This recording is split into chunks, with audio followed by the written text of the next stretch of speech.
Imagine, if you will, a time long before the hum of highways and the glow of city lights. We're traveling back to the early 19th century, to a corner of the world nestled in the heart of Tennessee. This is Robertson County, a land painted with rolling green hills, where the morning mist clings to the valleys like a soft, white blanket. Here, the Red River meanders lazily, its waters the lifeblood of a community built on hard work, faith, and the turning of the seasons. In this peaceful landscape, not far from the quiet settlement of Adams, lived the Bell family. John Bell Sr., a respected farmer and elder in the Red River Baptist Church, had carved out a prosperous life from this fertile soil. He was a man of the land, his hands calloused from years of toil, his character as steadfast as the ancient oaks that dotted his property. Alongside him was his wife, Lucy, a woman of quiet strength and gentle spirit, the heart and soul of their bustling household.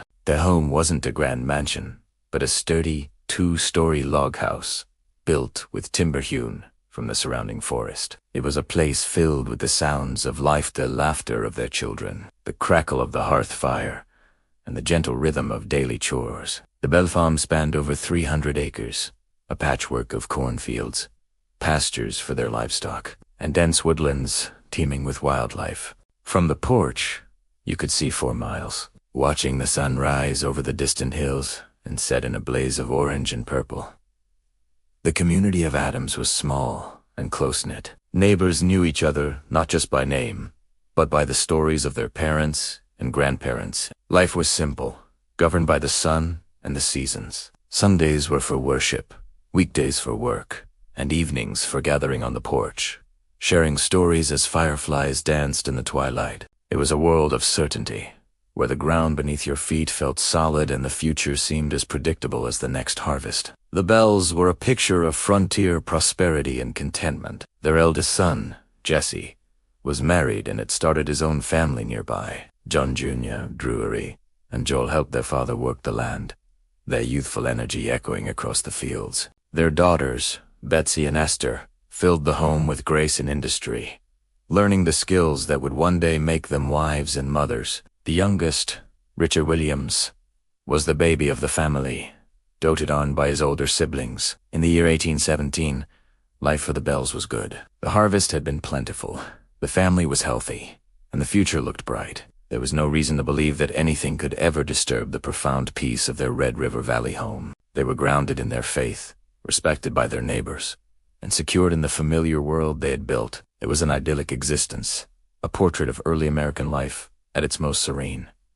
But tranquility, as we know, can be fragile. Sometimes, the most ordinary places become the stage for the most extraordinary events. And sometimes, the deepest darkness can emerge from the most unexpected shadows. It began subtly, almost imperceptibly, like a change in the wind or a whisper you can't quite catch. John Bell was the first to notice it. One late afternoon, while inspecting his cornfield, he saw something strange. In the middle of a row of corn, he spotted an animal unlike any he had ever seen before. It had the body of a dog but the head of a rabbit. It was a bizarre, unsettling sight. John raised his rifle, took aim, but the creature vanished as if it were never there. Shaking his head, he dismissed it as a trick of the light, his mind perhaps tired from the long day's work. But the oddities didn't stop. A few nights later, the family was startled by a sound from outside the cabin. It was a loud, persistent knocking or beating against the exterior walls. The boys, Drury and John Jr., grabbed their rifles and rushed outside, expecting to find a traveler in need or perhaps a prankster. But the moonlit yard was empty. They circled the house, checking every corner, every shadow. There was nothing. No footprints, no broken branches. Nothing to explain the thunderous noise that had just shaken the house. Night after night, the sounds returned, growing bolder and more varied. They heard the sound of a heavy chain being dragged across the floorboards of the porch. They heard the gulping and choking of a person struggling for breath. They heard the sound of stones being dropped onto the wooden roof, one after another, in a maddening, relentless rhythm. Each time they investigated, they found nothing. The yard remained still, the night air undisturbed, save for the chirping of crickets. Inside the house, things were no better. A faint, almost inaudible whispering began to follow them from room to room. It was like the sound of an old woman humming hymns in a weak, faltering voice. At first, they could barely make it out, thinking it was just the wind whistling through the cracks in the logs. But the whispers grew clearer, though the words remained unintelligible. They would start in one corner of a room and then seem to move to another, an invisible presence making itself known. The children, especially young Betsy, were the most affected. They would wake up in the middle of the night, terrified, claiming that something had pulled their blankets from their beds. They spoke of feeling an unseen hand slap their faces in the dark, of being pinched and having their hair pulled by an invisible force. Lucy Bell would rush to their side, trying to comfort them. But she too began to feel the cold spots in the rooms, and hear the disembodied whispers that seemed to have no source. The Bell family was practical and level-headed. They weren't given to flights of fancy or superstition. They tried to find a logical explanation for everything. Perhaps it was a neighbor playing a cruel joke. Perhaps it was the sound of animals in the walls or under the floorboards. They searched every inch of their home, reinforced the doors and windows, and kept a vigilant watch. But the strange occurrences only intensified. The entity, for that is what they began to believe it was, seemed to have a malicious intelligence. It seemed to enjoy their fear, to feed on their confusion. The gentle, rhythmic life of the Bell farm was being systematically dismantled by an unseen tormentor. The peace of their home had been shattered, replaced by an ever-present sense of dread. The whispers in the dark were no longer just sounds. They were a presence, an invisible resident in their home, and its intentions were becoming terrifyingly clear. For a full year, the Bell family endured this torment in silence. They were proud and private people, reluctant to share their troubles with their neighbors. They feared ridicule, feared being labeled as crazy or cursed. They prayed, they read their Bibles, and they hoped that whatever had invaded their home would simply go away. But it didn't go away. It grew stronger. The whispers were starting to form words. The gentle humming turned into mocking laughter. The unseen presence was finding its voice, and soon it would speak. The peaceful quiet of the Red River Valley had been broken, and for the Bell family, the true nightmare was only just beginning. Their simple log cabin in Adams, Tennessee, was about to become the setting for one of America's most famous and frightening hunts. The whisper had arrived, and it would not be silenced. Thank you for joining me on this journey back in time. This is just the beginning of the story of the Bell Witch. If you're intrigued and want to find out what happened next, make sure you're subscribed and have those notifications turned on. We have so much more to uncover. Thanks for watching, and we'll see you in the next chapter.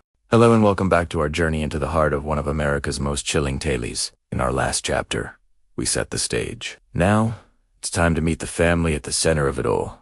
A family whose lives were about to be turned upside down in the most unimaginable way. This is the story of the Bells. Our story truly begins with the patriarch, John Bell, born in Edgecombe County, North Carolina.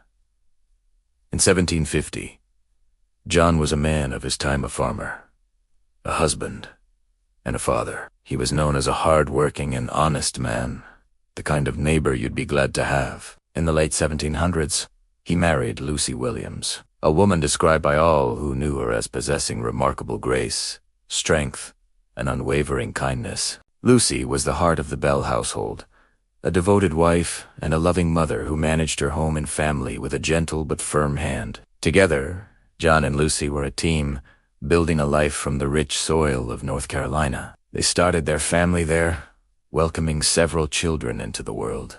But like many of their generation, they felt the pull of the frontier, the promise of new land and new opportunities just over the horizon. The tales of fertile soil and boundless acres in the newly formed state of Tennessee were too enticing to ignore. So, around 1804, John Bell made a life-altering decision. He gathered his wife, his children, and their worldly possessions, and they embarked on the arduous journey west. This was no small undertaking. They traveled hundreds of miles, crossing the formidable Appalachian Mountains, likely by wagon and on foot, through untamed wilderness. It was a testament to their courage and their hope for a better future. They eventually settled in a pristine, beautiful area in the northern part of Robertson County, Tennessee. The land was near the Red River, a peaceful and picturesque spot that seemed like the perfect place to put down roots. John Bell purchased 1,000 acres of land and, with the help of his older sons, began the backbreaking work of clearing the forest and building a home.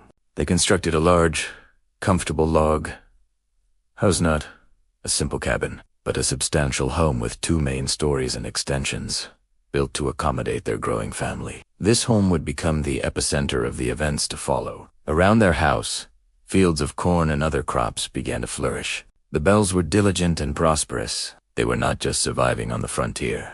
They were thriving. The Bell family grew. John and Lucy had 9 children in total.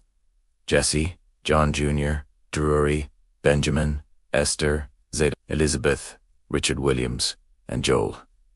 Each child had their own personality, their own dreams. Jesse, the eldest, was a strong-willed young man who would eventually fight alongside Andrew Jackson. Then there was Elizabeth, or Betsy, as she was affectionately known. She was a bright, lovely young girl, cherished by her family, who was just blooming into womanhood when the strange events began. And we have Richard Williams Bell, a thoughtful and observant boy whose detailed chronicle of the events would become one of the primary sources for this story generations later. The Bells were more than just farmers. They were pillars of their burgeoning community. Their home was often a gathering place for neighbors. They were devout members of the Red River Baptist Church, where John served as a deacon. Their faith was central to their lives, a source of strength and moral guidance. In every sense, they were respected, well-liked, and considered models of Christian piety and neighborly kindness. No one would have ever suspected that such a decent, God-fearing family could become the target of something so dark and inexplicable.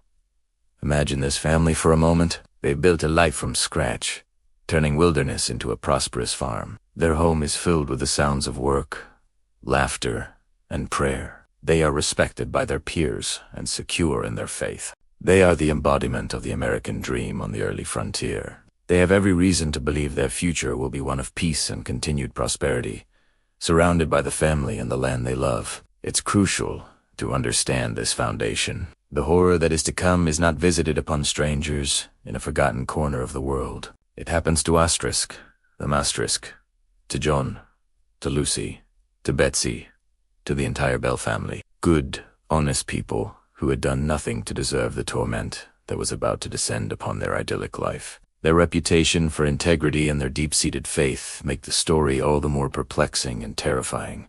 Why them? It's a question that has haunted this legend for 2 centuries. Their life in Tennessee was peaceful for over a decade. They worked the land, watched their children grow, and worshipped with their neighbors. The year is 1817.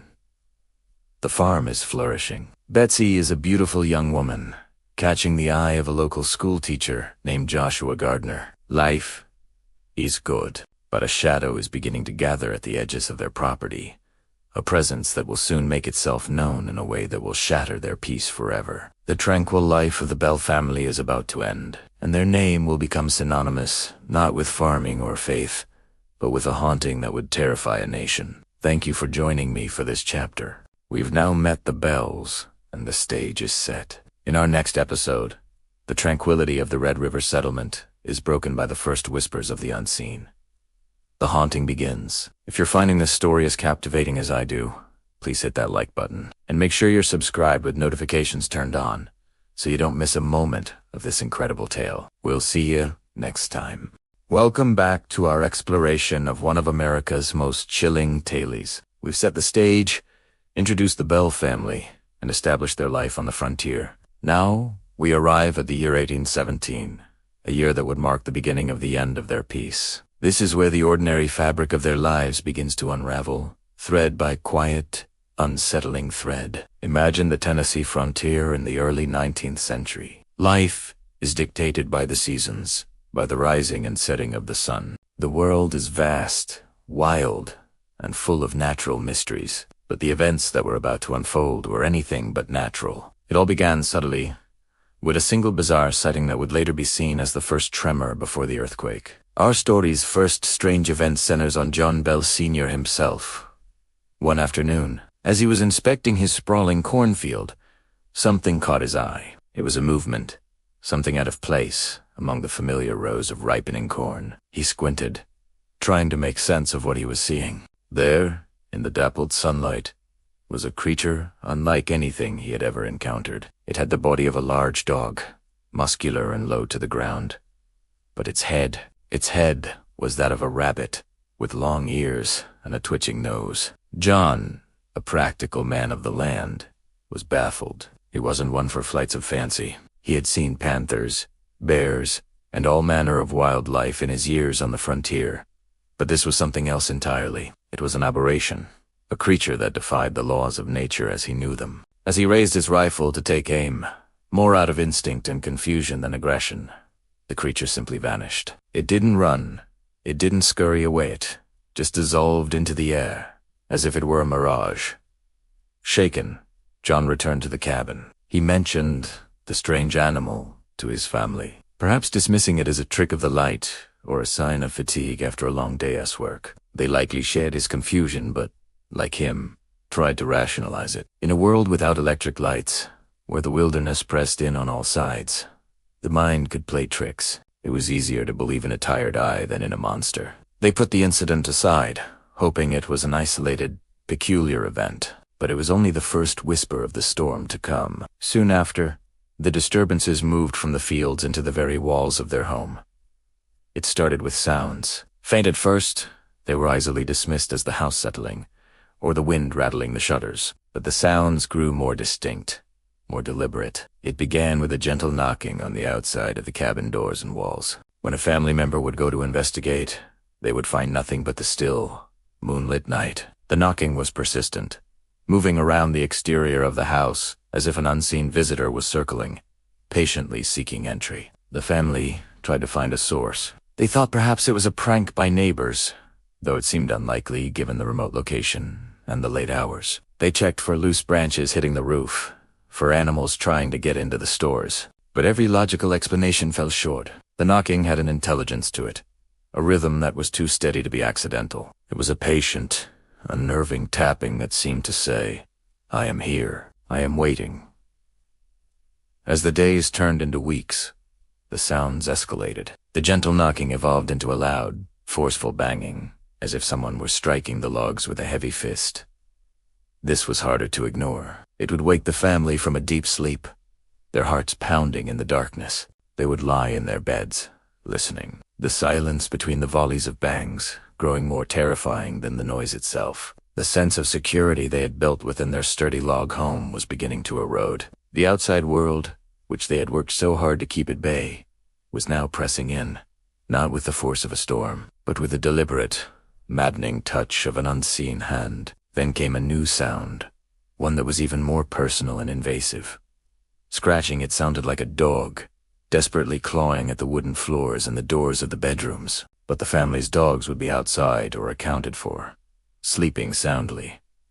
This scratching was inside. It would start in one corner of a room and then skitter across the floorboards, stopping right outside a bedroom door. The children, Elizabeth and the boys, would pull their blankets tighter, their eyes wide in the dark, listening to the phantom claws, trying to get in. Lucy Bell, ever the steadfast matriarch, tried to maintain calm. She soothed the children, assured her husband, and looked for logical explanations. But even her resolve was tested. How do you explain sounds that have no source? How do you fight an intruder that you cannot see?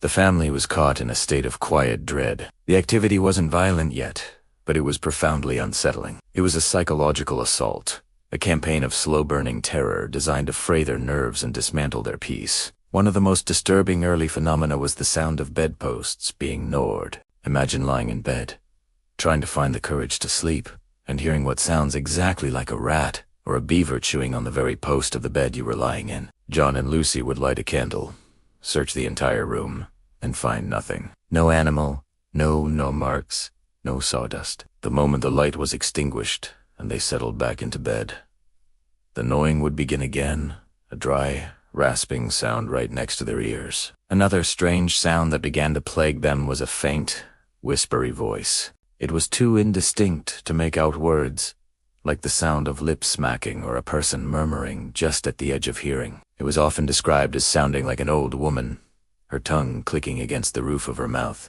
This sound would float through the house, seeming to come from no particular direction, adding another layer of unnerving mystery to their nightly ordeal. The physical manifestations also grew bolder. Blankets and bed covers would be snatched from the sleeping family members in the middle of the night. One moment, a child would be tucked in and warm. The next, their covers would be yanked off and thrown onto the floor with a force that seemed impossible for a simple draft. They would wake up cold and startled, finding their bedding in a heap across the room. It was a violation, a physical touch from the invisible entity, and it was deeply frightening, especially for the children. Betsy Bell, in particular, began to be the focus of these strange events. She would feel her hair being pulled as she slept, not a gentle tug, but a sharp, painful yank, as if an invisible hand had grabbed a fistful of her hair. She would cry out in pain and fear, and her parents would rush to her side, finding her distressed, but with no one there. This escalation, this singling out of one of the children, was a horrifying development. The entity was no longer just making noise. It was interacting. It was causing pain. The family was becoming prisoners in their own home. Sleep offered no escape. Nightfall, which once brought rest, now brought a renewed sense of dread. They were exhausted, physically and emotionally. Yet, in these early stages, they kept their torment a secret. To speak of such things to their neighbors would invite ridicule, or worse, accusations of witchcraft or madness. They were a proud, respected family, and they bore their strange burden in silence, hoping and praying that it would simply go away as mysteriously as it had arrived. But the entity had no intention of leaving. It was patiently, methodically breaking them down. It was learning them, testing their limits, and slowly tightening its grip on their lives. The strange creature in the cornfield, the knocking, the scratching, the disembodied voices, and the physical assaults, these were not random occurrences. They were the opening moves in a long and terrifying game. They were the first signs that the Bell family was no longer alone in their home. An unseen, malevolent presence had taken up residence, and its true purpose was yet to be revealed. The eerie calm of the beginning was giving way to a tangible fear, a fear that would soon spiral into a nightmare from which there would be no waking. Thank you so much for joining me for this chapter of the Bell Witch legend. The story is only going to get more intense from here. If you're finding this as fascinating and chilling as I am, please hit that like button and subscribe to the channel so you don't miss what happens next. Ring that notification bell, and I'll see you in the next video as we delve deeper into the darkness that befell the Bell family. Stay safe, and see you soon. The strange noises in the Bell family home began to take on a more sinister character. What started as indistinct knocks and scrapes, the sounds of something being dragged across the floorboards, slowly, insidiously, began to change. The family would be sitting together in the evenings, trying to find some semblance of normalcy, when a new sound would prickle the hairs on their arms. It was a whisper, faint at first, like the rustling of dry leaves skittering across the porch. It seemed to come from all directions at once, and yet from nowhere at all. At the dinner table, a soft, sibilant sound would snake its way through the air, just at the edge of hearing. In the dead of night, it would slither under the bedroom doors. The family would strain to listen, their hearts hammering against their ribs. Was it just the wind? A draft whistling through a crack in the wall. They tried to convince themselves it was anything but what they feared, but the whispers grew more frequent, more insistent. Then, the children began to report something even more disturbing. Betsy, the Bell's youngest daughter, would be playing in her room, and she'd hear it. A soft, breathy whisper, calling her name.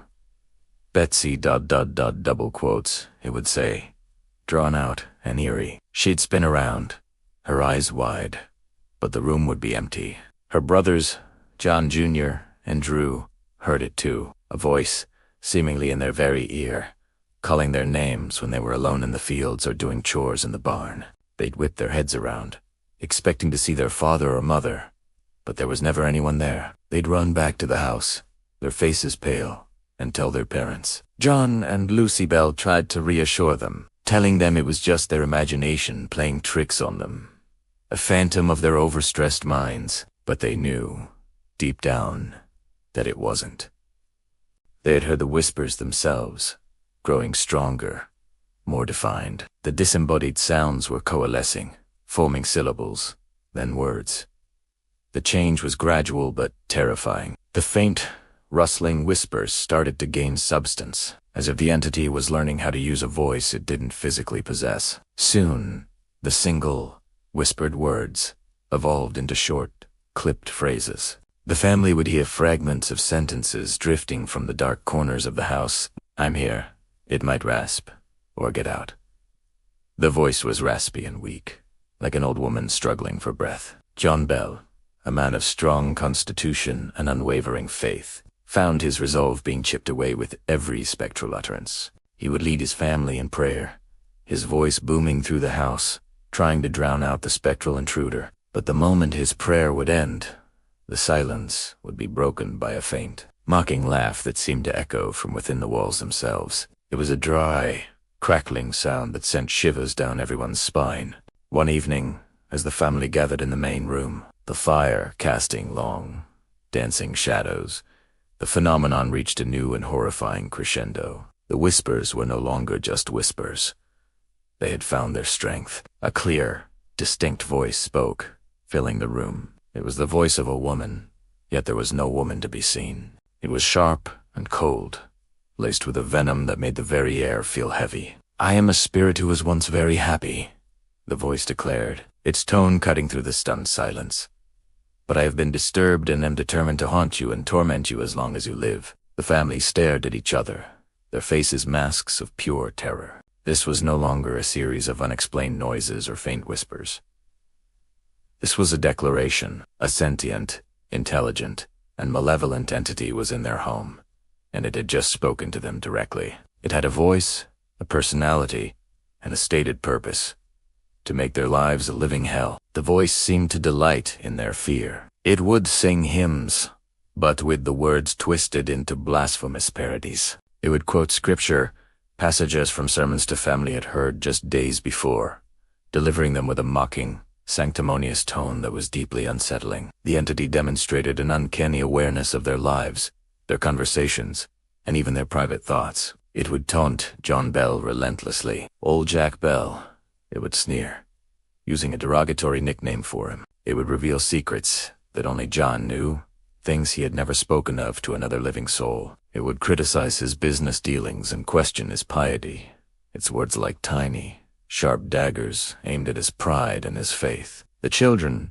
especially Betsy, bore the brunt of the entity's cruelty. The voice would follow her, whispering threats and insults. But it wasn't just words. Physical torment followed. Her hair would be pulled by an unseen hand, her cheeks slapped with a force that left red marks. She would be pinched, pricked, and thrown from her bed at night. Her terrified screams became a regular, heartbreaking feature of the nights in the Bell household. The unseen voice was no longer just a phenomenon. It was a character in their lives, an invisible member of the family dedicated solely to their destruction. The Bellum, once a place of warmth and safety, had become a prison, a stage sorrow relentless, one-sided war against an enemy they could hear but never see. The voice was everywhere, a constant, tormenting presence. There was no escape. Not in prayer, not in defiance, not in the light of day. The unseen woman had taken root in their home, and her voice was the sound of their ever-unraveling sanity. The family was isolated, trapped in a nightmare made of sound, wondering what this entity was, and what it ultimately wanted from them. The whispers had grown into a voice, and that voice was now the tyrannical ruler of their lives. Thank you so much for joining me for this chapter. The story only gets more intense from here. If you're finding this as fascinating and chilling as I am, please hit that like button and subscribe to the channel so you don't miss what happens next. Ring that notification bell, and I'll see you in the next video. Stay safe. Hello everyone, and welcome back to our deep dive into the chilling legend of the Bell Witch. In our last chapter, we left off with the Bell family, tormented by an unseen, increasingly violent entity. Tonight, we enter Chapter 5, where the spirit finally gives itself a name that would echo through American folklore for centuries to come. Kate, imagine the scene. The family is gathered, exhausted and terrified after another night of relentless physical assaults from the entity. They are desperate for answers. Who is this spirit? What does it want?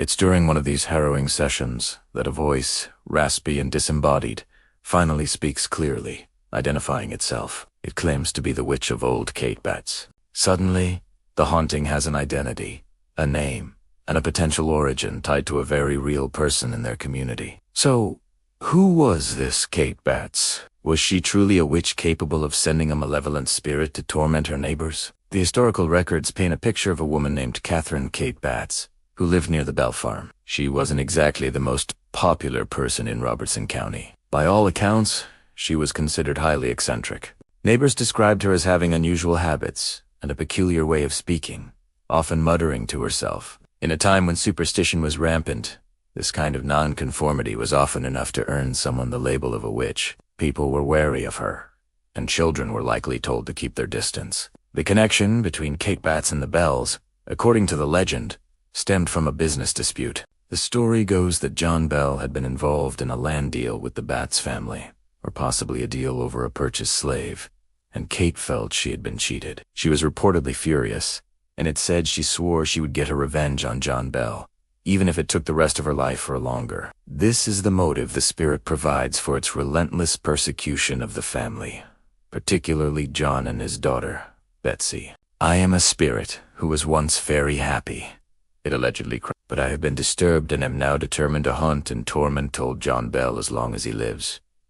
Now, let's step back and analyze this from a modern perspective. The accusation against Kate Betts fits a classic pattern seen throughout history, including the infamous Salem witch trials. An eccentric, often elderly, and socially outcast woman becomes the scapegoat for a community's fears and misfortunes. Did Kate Betts actually practice witchcraft? There's zero historical evidence to suggest she did. It is far more likely that her strange behavior made her an easy target for a community trying to make sense of the terrifying and inexplicable events happening at the Bell Farm. When the entity named itself Kate, it solidified the local gossip into legendary fact. It gave the community a tangible villain. It was no longer just a random, chaotic haunting. It was the targeted revenge of a wronged and witchy neighbor. This narrative was powerful. It made a twisted kind of sense, and it shifted the focus onto the supposed scenes of John Bell and the wickedness of Kate Betts. The entity itself seemed to encourage this, often speaking of Kate Betts in the third person, as in Kate Betts's, which, as if it were a familiar spirit or a demonic servant sent by her. Other times, it would simply call itself Kate. This ambiguity is fascinating. Was the spirit claiming to be the actual ghost of Kate Betts, who was still alive at the time? Or was it an entity she had conjured and sent? Or was it something else entirely? A clever and manipulative force that simply latched on to the name of a local outcast to sow more discord and fear. This last possibility is particularly chilling. It suggests a level of intelligence and psychological manipulation that goes far beyond a simple haunting. The entity knew the local dynamics, the gossip, the fears of the people, and it used the name Kate Betts as a tool to anchor its terror in the real world. The real Kate Betts, meanwhile, was put in an impossible position. She vehemently denied any involvement. According to accounts, when confronted with the accusations, she was indignant, proclaiming her innocence and stating that she had no more to do with the spirit than anyone else. But in that highly charged, superstitious atmosphere, her denials likely fell on deaf ears. The story was just too good, too neat. The bell, which had a name, and that name was Kate. As the weeks and months went on, Kate became a regular, if unwelcome, member of the household. Its voice grew stronger, and its conversations became more complex. It would quote scripture verbatim from sermons preached miles away, gossip about the private affairs of neighbors, and engage in theological debates with visitors who came to witness the phenomenon. It developed distinct personalities, sometimes wrathful and vindictive, other times playful and mischievous, though its core mission never wavered: to torment John Bell to his grave. The naming of the entity was a critical turning point in the legend. It transformed the haunting from a private family tragedy into a public spectacle with a named antagonist. It cemented the legend in the local folklore and gave people a story they could easily tell and read. The story was no longer just about strange noises and physical assaults. It was now the epic tale of John Bell versus the vengeful witch of Kate Betts. This narrative, frame is a huge part of why the story has endured for over 200 years. It provides a motive, a villain, and a clear conflict. But let's not forget the real woman at the center of this part of the tale. Catherine Batts was, by all reliable accounts, simply an unusual woman living in a time that was unkind to anyone who strayed from the norm. She became inextricably, and likely unfairly, linked to one of America's most terrifying paranormal cases. Her name became synonymous with a powerful, malevolent entity. A legacy based on spectral accusations and community fear rather than any concrete proof. The story of Kate Batts serves as a stark reminder of how quickly fear and superstition can converge to condemn the innocent. And so, the stage was set. The entity had a name, Kate. It had a stated mission, the destruction of John Bell. The Bell farm was no longer just a haunted house. It was a battlefield. What happened next would escalate the terror to a whole new level and draw in the entire community, and even people from across the state. Thank you so much for joining me for this chapter. The story is only getting more intense from here. If you're finding this as fascinating as I am, please hit that like button and subscribe so you don't miss our next chapter. We love having you as part of our community. Until next time, stay curious and sleep well, if you can. The quiet dread that had settled over the Bell family's log cabin was about to shatter into a million pieces. What began as strange whispers and unsettling sounds was on the brink of escalating into a physical nightmare. This is the chapter where the unseen presence, the entity that would become known as the Bell Witch, decided that fear alone was no longer enough. The torment was about to begin. Welcome back to our journey into the heart of America's greatest haunting. If you've been following along, you know the Bells have been hearing faint knocking, the gnawing of a rat, and whispers that seemed to ride on the wind. But in the late summer of 1817, the family crossed an invisible threshold. The entity was no longer content to be a phantom sound in the walls. It wanted to make its presence felt, quite literally. The nights, which were already tense, became a landscape of terror. The first to feel the entity's physical wrath were the youngest Bell children. Imagine being a child, tucked into your bed, the flickering candlelight casting long, dancing shadows across the room. Suddenly, you feel a sharp, violent tug on your blanket, as if an invisible hand is trying to rip it away, leaving you exposed to the cold night air and the unseen thing that lurks in the darkness. This happened night after night. The children would cry out, and John and Lucy Bell would rush in, only to find the blankets crumpled on the floor and their children shivering, not just from the cold, but from sheer terror. They tried holding the blankets down, weighing them with their own bodies, but the force was impossibly strong, yanking the covers away with a power that defied all explanation. But the phantom blanket puller was just the beginning. The entity soon singled out one of the children for its most vicious attacks, young Betsy Bell. Betsy was a bright and lovely girl, around 12 or 13 years old at the time. For reasons that remain a mystery to this day, the spirit developed a particular and cruel fixation on her. It started with her hair. As Betsy would try to sleep, she'd feel a phantom hand grasp her hair and pull hard. Sometimes it was a sharp, single yank that made her cry out in pain. Other times, it was a relentless, twisting pull, as if the entity was trying to drag her from her bed by her scalp. Her screams would pierce the night, a nightly ritual of pain and fear. The family would find her, tears streaming down her face, her hair in a tangled, painful mess. Then came the slaps. The sound would crack through the quiet cabin like a whip aloud, sharp smack against the skin. Betsy's cheeks would flush bright red, the stinging imprint of a hand visible where no hand had been. The force was so great it would sometimes knock her sideways. The entity was invisible, but its violence was shockingly real. It would slap her face, her arms, her hands, leaving red welts and bruises as proof of its attack. Think about the psychological toll this would take on a young girl. Sleep, which should be a time of rest and safety, became the most dangerous part of her day. The darkness wasn't just empty. It held a predator, an invisible tormentor that took a sadistic pleasure in her suffering. Her parents were helpless, able to offer comfort only after the attacks, unable to prevent them. They were witnessing their daughter being tortured by a force they could neither see nor fight. And it wasn't just Betsy. Her brother, John Bell Jr., also suffered physical assaults, though less frequently. He reported being slapped and pinched by the unseen hands. The spirit seemed to lash out at anyone who showed defiance or skepticism, but its most relentless cruelty was always reserved for Betsy.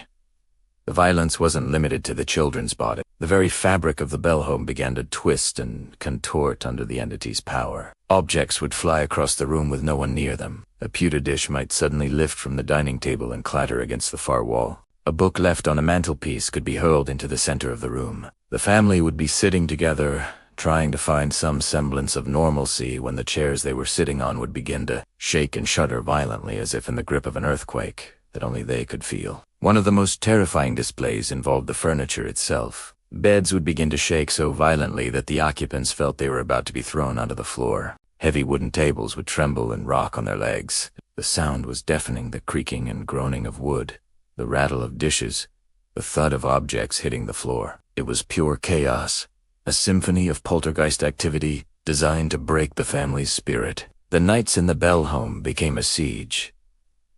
Sleep was impossible. How could you close your eyes when you knew that at any moment you could be slapped, pinched, or have your hair pulled? How could you rest when the very bed you were lying in might begin to violently shake? The family would huddle together, exhausted and terrified, waiting for the dawn. The first light of morning brought a temporary reprieve, but it was just that, temporary. They knew that as soon as the sun set, the torment would begin all over again. John Bell, a proud and respected man in his community, was being driven to his breaking point. He was a man of faith, an elder in his church, but his prayers seemed to go unanswered. He was the protector of his family, yet he was powerless to stop the invisible assailant that had invaded his home. The sense of helplessness must have been crushing. He had built this home with his own hands, tilled this land, and provided for his family, only to have it all threatened by something utterly beyond his comprehension. The entity was not just a nuisance anymore. It was a violent, malevolent force. It had declared war on the Bell family, turning their home from a sanctuary into a prison. The physical attacks, the moving objects, the shaking furniture, it was all a clear and terrifying message. I am here, I am powerful, and your suffering is my purpose. The Bells could no longer keep this a secret. The nightly screams and the visible signs of distress were becoming impossible to hide. The story of the strange happenings at the Bell farm was beginning to leak out into the Red River community. But who would believe them?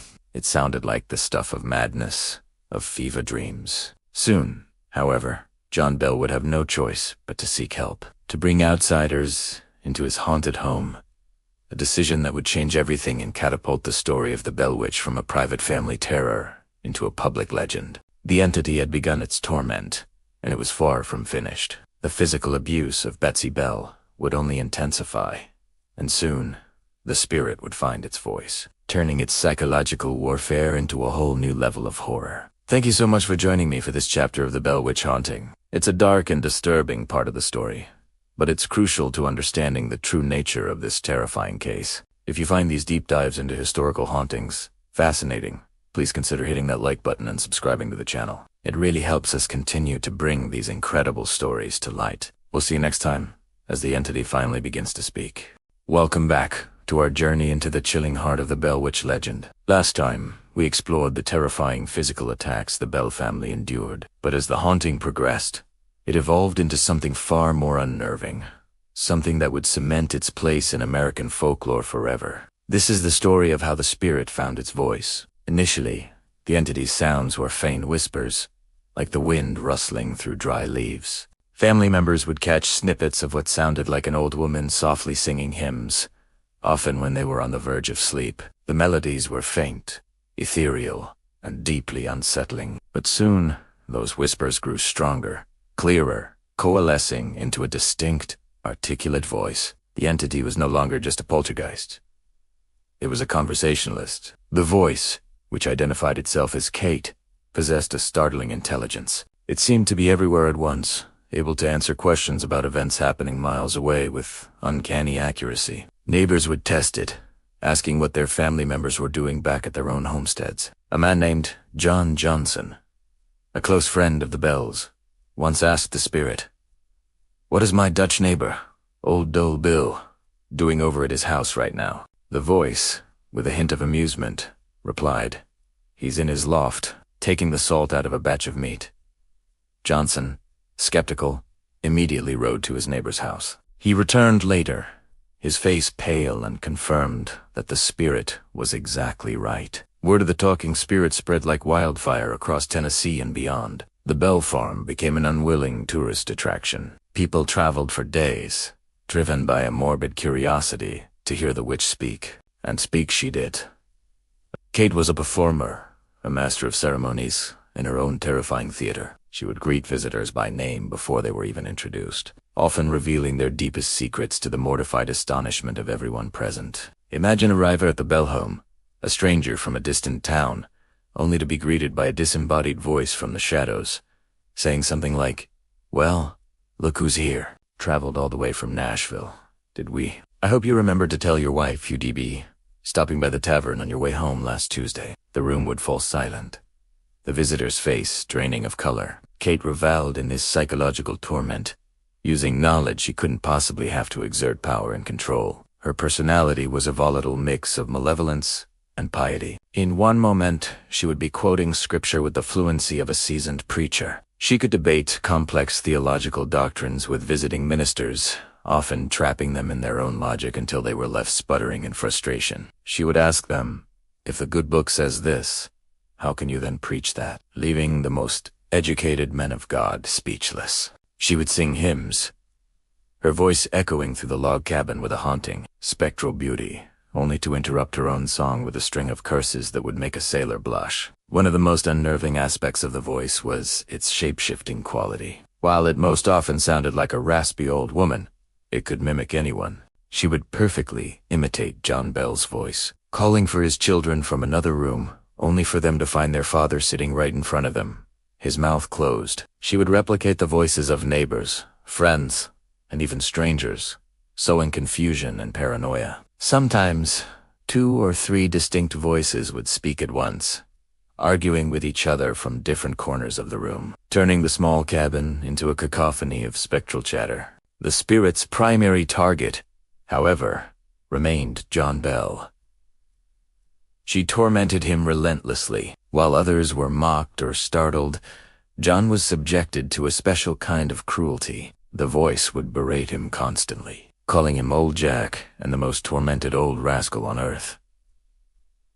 Whenever he tried to speak, the voice would interrupt, finishing his sentences with mocking or absurd endings. If he tried to eat, the voice would describe in grotesque detail how the food was turning to poison in his stomach. There's a particularly chilling account where the family was seated for dinner. As John Bell raised a spoonful of soup to his lips, the voice shrieked, "Hold on there!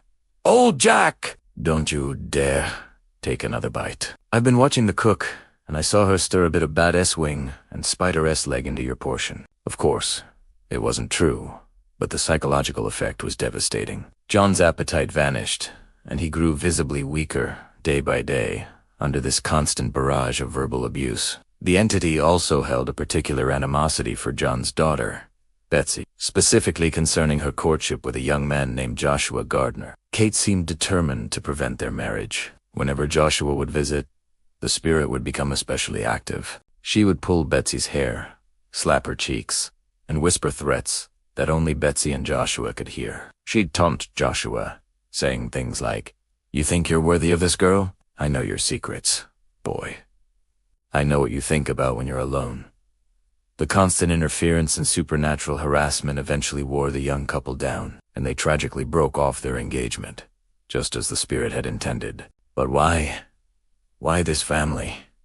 Why this specific cruelty? The spirit offered many conflicting origins for itself. Sometimes it claimed to be the spirit of a Native American whose burial ground had been disturbed. Other times, it would claim to be an early immigrant who was cheated out of their land. But its most frequent and famous claim was that it was the witch of Kate Batts, a neighbor with whom John Bell had a minor business dispute. "I am the spirit of Kate Batts," it would declare, "and I am determined to haunt John Bell and his descendants for the wrong he did me." Whether this was the truth or just another one of the entity's cruel games, we'll never know for sure. The intelligence, the mimicry, the sheer psychological warfare waged by this disembodied voice is what elevates the Bell witch haunting from a simple ghost story to something far more sinister. It wasn't just bumps in the night. It was a calculated, intelligent, and malevolent presence that communicated directly with its victims, learning their fears and using them as weapons. It was a talking spirit, and its words were as sharp and damaging as any physical blow.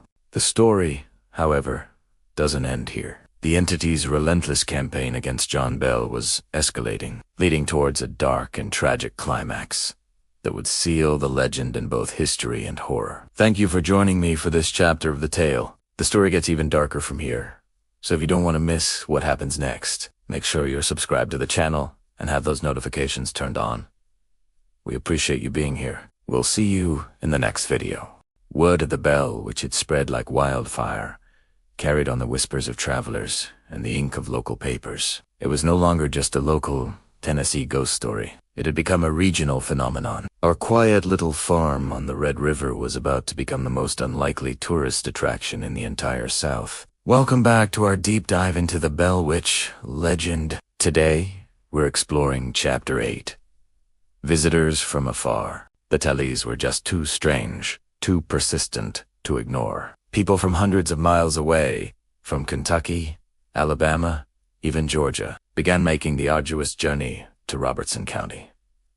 They weren't just thrill seekers. They were doctors, lawyers, journalists, and perhaps most notably, preachers. They came armed with Bibles, scientific skepticism, and a burning curiosity to witness the invisible entity for themselves. The Bell family, exhausted and overwhelmed, found themselves in an impossible situation. Their home, once a private sanctuary, was now a public spectacle. John Bell Sr., ever the gracious host, but worn down by the torment, often tried to maintain a sense of normalcy, but it was futile. Every creak of the floorboards, every sudden gust of wind, was scrutinized by wide-eyed visitors hoping to catch a glimpse of the supernatural. Imagine the scene: a dozen strangers packed into your small cabin, their breath fogging the windows on a cold night. They sit in tense silence, waiting, and more often than not, the entity obliged. It would answer their unspoken thoughts, revealing secrets they believed were locked safely in their minds. It would slap their faces in the dark,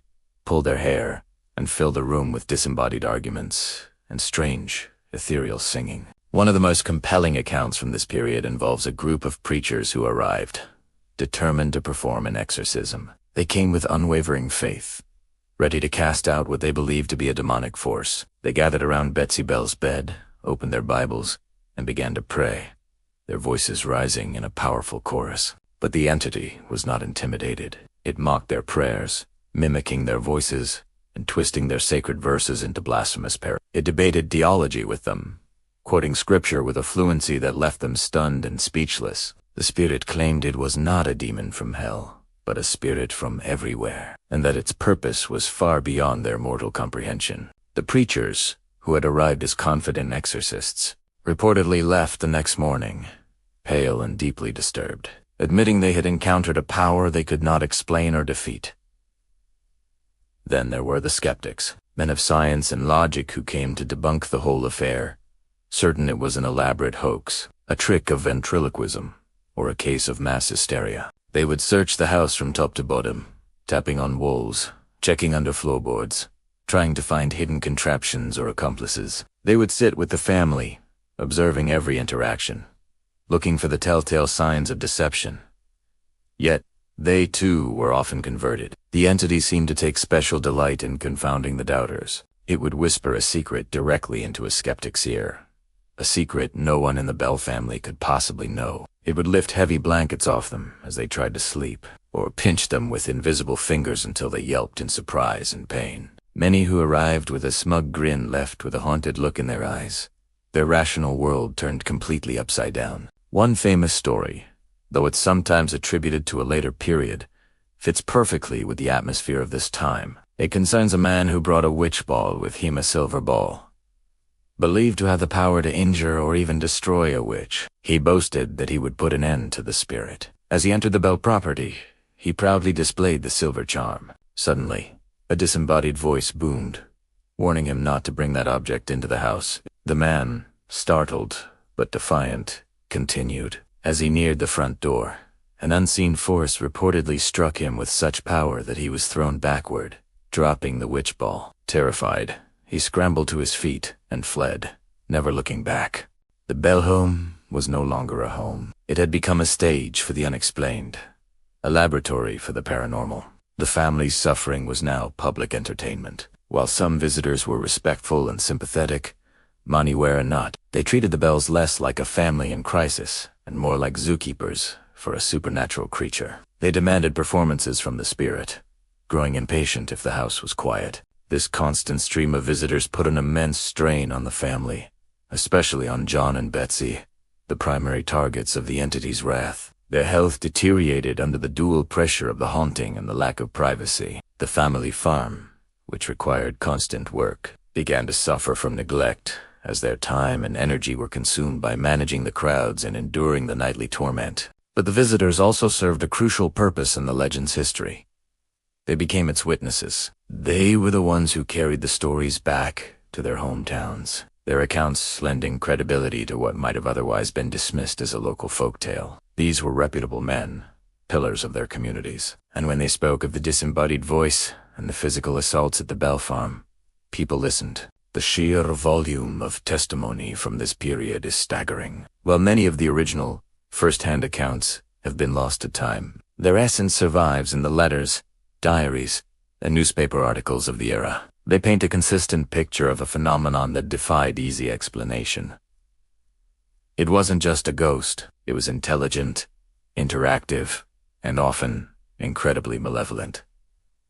The story was now firmly embedded in the consciousness of the American South. The name Bell, which became synonymous with a haunting so powerful, so undeniable, that it could shake the faith of preachers and shatter the skepticism of learned men. The small log cabin in Tennessee had become the epicenter of a mystery that drew people from all walks of life, each hoping to answer the question, what exactly was the Bell Witch? They came seeking answers, but most left with only more questions and a chilling story to tell. The legend was growing, and its darkest chapter was yet to come. Thank you so much for joining me on this journey into one of America's greatest unsolved mysteries. If you're finding this as fascinating as I am, please hit that like button, and be sure to subscribe and turn on notifications so you don't miss the next chapter. We're getting closer to the chilling climax of the story. See you next time. Start of narration. Hello everyone, and welcome back to our journey into the heart of one of America's most chilling legends.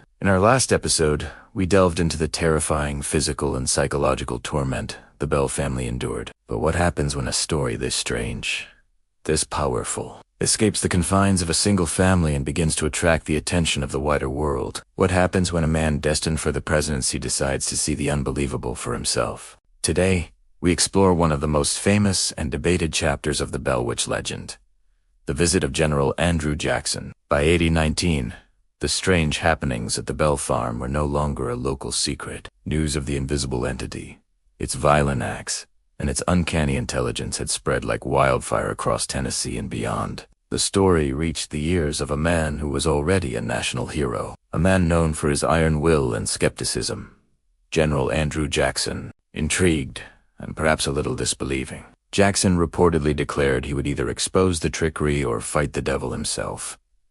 He assembled a small company of men, including some who claimed to be witch tamers, and set out from Nashville for the Bell farm in Adams, Tennessee. The journey itself, according to the legend, was the first sign that this would be no ordinary investigation. As Jackson's party neared the Bell property, their wagon, laden with supplies and pulled by a team of strong horses, suddenly ground to a halt. The men pushed, whipped the horses, and checked the wheels. But it was as if the wagon were chained to the very earth. Every effort was futile. The wheels wouldn't turn. The horses strained, but the wagon remained utterly immobile. Frustration mounted, and the men began to curse their luck and the unseen force they had come to challenge. Then, a voice had disembodied. Ethereal voices said to have echoed from the nearby woods. It was a high-pitched, mocking laugh, followed by clear, cutting words. "All right, General, let the wagon move." And just like that, the invisible weight was lifted. The wheels turned freely. The horses moved forward with ease, and the wagon rolled on as if nothing had ever happened. The men were stunned into silence. Andrew Jackson, a man who had faced down enemy armies, reportedly looked around at his shaken companions and said, "By the Eternal, Boys, I'd rather fight the British at New Orleans than face this Bell Witch. Whether this dramatic entrance truly happened is, of course, lost to the mists of time and folklore. It's a perfect example of how the Bell Witch story blends documented accounts with larger-than-life tales, but the core of the legend continues. Jackson and his men were supposedly welcomed at the Bell home. They settled in for the night, eager and anxious to witness the phenomena they had heard so much about. One of Jackson's men, a self-proclaimed witch, Tamar, was particularly boastful. He claimed he had a special silver bullet and a powerful ritual that could silence any spirit. He bragged that he would be the one to finally vanquish the Bell Witch. The entity, it seems, did not appreciate his arrogance. As the man settled down for the night, the witch's torment began. It started with whispers, taunting him, calling him a fraud and a coward. Then, the invisible hands went to work. He was slapped, his hair was pulled, and his nose was tweaked. He cried out in pain and terror. The spirit then announced to the entire room that it would teach the braggart a lesson. The man was suddenly thrown from his bed, screaming that he was being stuck with pins and beaten mercilessly by an unseen assailant. He ran from the house in a panic, a broken and humiliated man. The rest of the night was reportedly no less chaotic. The bed covers were ripped from Jackson and his men as soon as they pulled them on. They were pinched, slapped, and had their hair pulled. The witch's voice filled the house, sometimes whispering, sometimes shouting, engaging in conversations, and revealing the secret thoughts and deeds of Jackson's men, much to their embarrassment and astonishment. The legend holds that Jackson and his company were so thoroughly terrorized that they could unlast a night. They gathered their belongings in the dark, saddled their horses, and fled the farm before sunrise, vowing never to return. Now, we must ask the critical question. Did this actually happen? Historians have scoured Andrew Jackson's extensive papers, letters, and journals, and there is no official record of him ever visiting the Bell Farm or mentioning the witch. This leads many to believe that this entire chapter is a fabrication, a piece of folklore added later to give the story more credibility and star power. Having a future president validate the supernatural events certainly makes for a better tale. It elevates a local ghost story into a national legend. However, the absence of written proof isn't conclusive evidence that it didn't happen. Jackson was a public figure, a military man, and a budding politician. Would he really want to officially document an encounter with a poltergeist? Admitting he was frightened away by a ghost could have been politically damaging, making him look superstitious or foolish. It's plausible that if the visit did occur, it was an informal, off-the-record affair that he would have deliberately omitted from his official correspondence. The story was passed down orally for decades before being written down, primarily through the accounts of Richard Williams Bell and other local residents who swore it was true. So we are left in a fascinating gray area, a space where history and legend intertwine. The story of Andrew Jackson's visit serves a crucial role in the narrative of the Bell Witch. It demonstrates that the entity's power was not limited to the Bell family. It could affect anyone, even a powerful and skeptical man like Jackson. It shows the witch's intelligence and its personality. It was prideful, vengeful against those who challenged it, and possessed a mischievous, almost playful sense of cruelty. Whether you believe the tale is a literal truth or a masterful piece of American folklore, its impact is undeniable. It cemented the Bell Witch's place in the national consciousness. It is the part of the story that everyone remembers.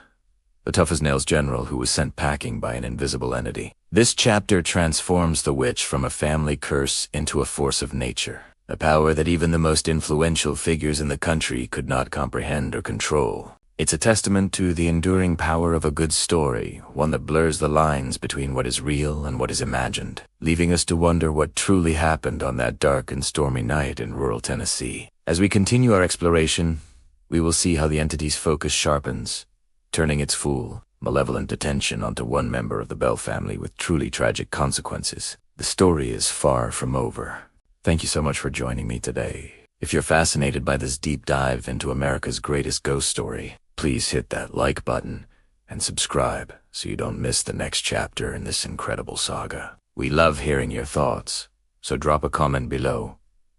Do you think Jackson really visited the Bell Farm? Until next time, stay curious. Hello everyone, and welcome back to our deep dive into the chilling tale of the Bell Witch. We've reached a pivotal and heart-wrenching part of the story. The tale of young Betsy Bell and her suitor, Joshua Gardner. As we step into this chapter, remember that Betsy, who had borne the brunt of the entity's torment since childhood, was now a young woman on the cusp of a new life.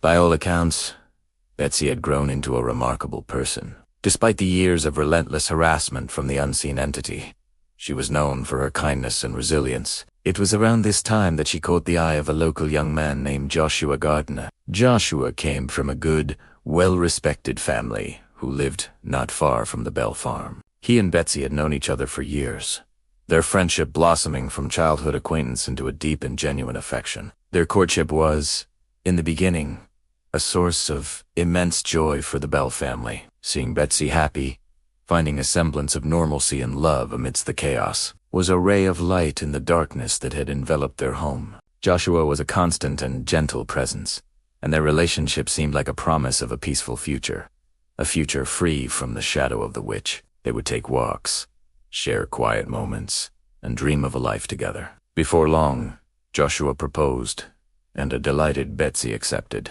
The engagement was celebrated, and for a brief, beautiful moment, it seemed as though happiness had finally won. But the entity, the so-called Bell Witch, would not allow it. The moment the engagement was announced, the spirit's focus shifted with a vengeance. Its previous torments, as awful as they had been, paled in comparison to the fury it now directed at Betsy and Joshua. The witch seemed to take their happiness as a personal insult, and it was determined to tear them apart. The disembodied voice, which had tormented the family for years, now had a new, singular obsession. Whenever Joshua would come to visit Betsy at the Bell home, the peaceful atmosphere would shatter. The entity would unleash a barrage of activity. It would scream insults, curse at Joshua, and make terrifying threats. Objects would fly across the room, and the familiar sounds of choking and slapping would return, directed solely at Betsy, but only when Joshua was near. The spirit made its intentions crystal clear, in a voice that echoed with chilling authority through the house. It would declare, over and over, "You shall not marry Joshua Gardner." Imagine the scene.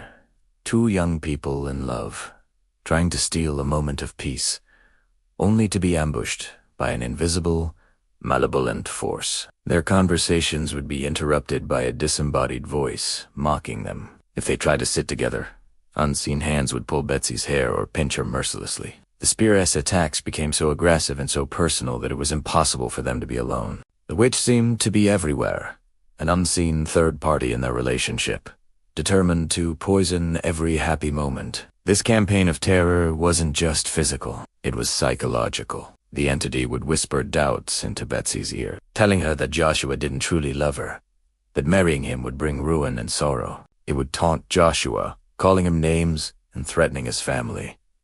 The pressure was immense and unrelenting. For Betsy, the choice was agonizing. On one hand, she loved Joshua deeply and yearned for the life they had planned. On the other, every moment they spent together brought her physical pain and emotional turmoil. The entity's most famous and repeated phrase during this time became its solemn, terrifying vow: "You shall not marry Joshua."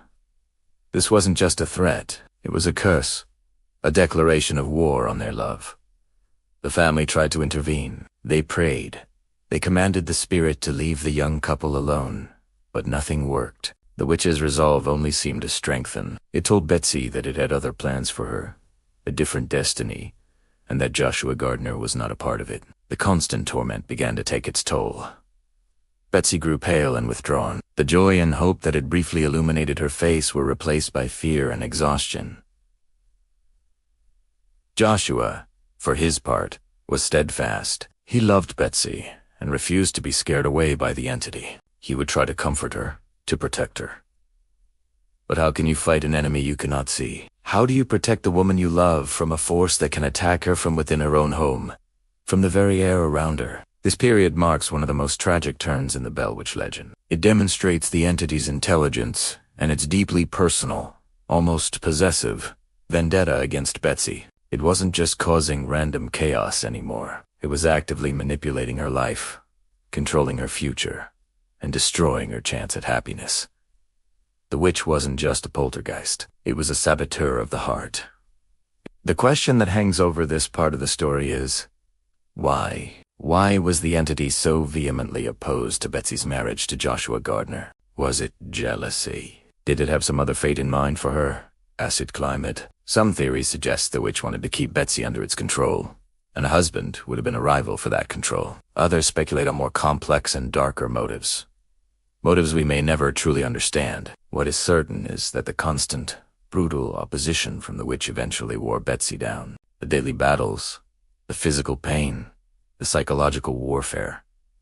It became too much to bear. Faced with an impossible situation, and perhaps believing she was protecting Joshua from a lifetime of misery tethered to her and her curse, Betsy was forced to make a heartbreaking decision. And it's on that somber note that we'll pause our story for today. The saga of Betsy and Joshua is a powerful reminder of the human cost of this haunting, turning it from a simple ghost story into a profound tragedy of love, loss, and malevolent interference. Thank you so much for joining me today. What do you think motivated the witch to destroy Betsy's happiness? Let me know your theories in the comments below. If you found this chapter as fascinating and heartbreaking as I did, please give this video a like and subscribe to the channel for more. We have much more of the Bell Witch legend to uncover together. Until next time, stay curious and take care. Welcome back to our journey into the heart of the Bell Witch legend. As we step into what history calls Chapter 11, the story takes a darker, more harrowing turn. The strange occurrences that once puzzled the Bell family are about to escalate into a relentless and cruel assault. Imagine the quiet of a Tennessee night, suddenly shattered not by a whisper, but by a blood-curdling scream that seems to come from nowhere and everywhere at once. This became the new, terrifying reality for the Bells. The unseen entity, which they had come to call Kate, was no longer just a mischievous spirit. Its actions grew malicious, its presence more malevolent. The family, especially young Betsy, began to experience physical torment. It started with light slaps, startling but initially dismissed. But soon, these escalated into painful pinches that left marks, sharp pulls of the hair, and the chilling sensation of being struck by an invisible hand. During the day, there was an uneasy peace, a fragile quiet. But as dusk settled over the Red River, a palpable dread would descend upon the farmhouse. Every shadow seemed to hold a threat. Every creak of the floorboards sent shivers down their spines. The family would gather close, but there was no comfort to be found, no escaping the torment that lived within their own walls. Then came the laughter, not a joyful sound, but a cold, mocking cackle that would erupt in the middle of a room, echoing through the house. It was the sound of something delighting in their fear and their suffering. Imagine trying to sleep, exhausted from a day of hard farm labor, only to be jolted awake by that sound, followed by a sharp pinch on your arm or a voice whispering threats in your ear. Sleep became a luxury the Bells could no longer afford. Their nights were filled with terror, and their days were filled with the exhaustion and dread of what the coming night would bring. The home that was once their sanctuary had become their prison, and the entity within it was a cruel and tireless jailer. It was John Bell Sr. who seemed to bear the brunt of the entity's wrath. Kate's attacks on him were particularly vicious and relentless. He suffered from strange physical afflictions that doctors of the time could neither diagnose nor treat. His face would often contort as if he were having a seizure. His tongue would swell in his mouth, making it difficult for him to speak or even swallow. He would describe it as having a stick forced sideways in his mouth, a painful, choking sensation inflicted by an unseen force. These episodes left him weak, breathless, and utterly drained. The once strong and respected patriarch of the family was being systematically broken down, both physically and spiritually. The strain was immense. The constant fear, the sleepless nights, the physical tormented, all took a devastating toll on John Bell's health. He grew gaunt, his strong frame stooping under the weight of an invisible burden. His friends and neighbors watched in alarm as the robust, lively man they knew began to fade before their eyes. The sparkle in his eye was replaced by a look of perpetual exhaustion and deep-seated dread. He was fighting a battle against an enemy he couldn't see, an enemy that lived in his home and seemed intent on his complete destruction. It was a soft unfolding tragedy, watching a good man being worn away by a force beyond anyone's comprehension. The family tried Everything. They prayed, they read from the Bible, they invited neighbors to witness the phenomena, hoping that a crowd might deter the spirit. But nothing worked. In fact, Kate seemed to revel in an audience. It would converse with visitors, sometimes politely, sometimes with vulgarity. But its torment of the family, especially John and Betsy, never ceased. The entity's power was growing, its cruelty becoming more pronounced. It was no longer just a haunting. It was a siege. The invisible laughter that filled the halls was not just a sound. It was a declaration of its power, a chilling promise of more suffering to come. Betsy Bell, a bright and vibrant young woman, was another primary target. The entities seemed to have a particular obsession with her. It would pull her from her bed, slap her, and leave welts and bruises on her skin. Her courtship with a local young man named Joshua Gardner was a particular point of contention for Kate. The entity would vehemently declare its opposition to their potential marriage, threatening them both with dire consequences if they continued their relationship. The pressure was unbearable for the young couple. How could they dream of a future together when a malevolent, unseen force was so violently opposed to it, tormenting them at every turn? The community was both fascinated and horrified. People traveled from miles around to the Bell farm, hoping to witness the strange events for themselves. Some left as skeptics, but many more left as believers, having heard the disembodied voice or seen objects move on their own. The Bell home became a focal point of supernatural inquiry. One famous visitor was Andrew Jackson, a future president of the United States. According to legend, he and his men came to investigate the haunting, only to be turned away by the entity's power. Their wagon wheels were said to have frozen in place, refusing to budge until Jackson allegedly exclaimed, "By the eternal, boys, it's the witch." The moment he acknowledged the entity, the wagon was released. This story, whether embellished or not, illustrates the sheer power and notoriety the Bell Witch had gained. But for the Bell family, this notoriety brought no relief. It only compounded their misery. Their private suffering had become a public spectacle. The once peaceful rhythm of their farm life was gone, replaced by a constant state of high alert and deep, abiding fear. The cruelty of the haunting was not just in the physical attacks, but in the psychological tortura, slow erosion of hope, the destruction of peace, and the isolation that comes when you are battling something no one else can fully understand. John Bell's declining health was a stark, daily reminder of their losing battle. He was a man drowning in his own home, and his family could do nothing but watch, helpless and terrified. As this chapter of the legend unfolds, we see the haunting transform from a mysterious nuisance into a cruel and calculated campaign of terror. The screams in the night, the painful slaps, the mocking laughter, they were all weapons in the entity's arsenal, designed to break the spirit of the Bell family. And in the case of John Bell, it seemed to be succeeding. The strength was draining from him, his life force slowly being siphoned away by the relentless phantom. The dread was a constant companion, a heavy blanket that smothered any spark of joy or hope. The story of the Bell family was becoming a tragedy, softly told in the weary lines on John Bell's face and the fear in his children's eyes. Thank you for joining me for this chilling chapter. The story is far from over, and the entity's cruelty is destined to reach a terrible climax. If you find these historical hauntings as fascinating as I do, please hit that like button and subscribe to the channel so you don't miss the final tragic acts of the Bell Witch legend. And as always, be sure to turn on notifications. We'll see you next time. 4 long years. For 4 agonizing years, the Bell family had endured a torment unlike any other. What began with strange noises in the walls had escalated into a full-blown spiritual assault. They had been pushed, pulled, slapped, and berated by an unseen force that called itself Kate, but was known to the world as the Bell Witch. Now, in the bitter cold of December 1820, this supernatural siege was about to reach its horrifying climax. John Bell, the patriarch of the family, the man who had first heard the strange gnawing sounds on his bedpost, was now confined to his own bed, a prisoner in his home. His health had been deteriorating for months, a slow, painful decline that mirrored the escalating cruelty of the witch. His face was gaunt, his body weakened, and a strange twitching and swelling afflicted his tongue, often rendering him unable to speak or swallow.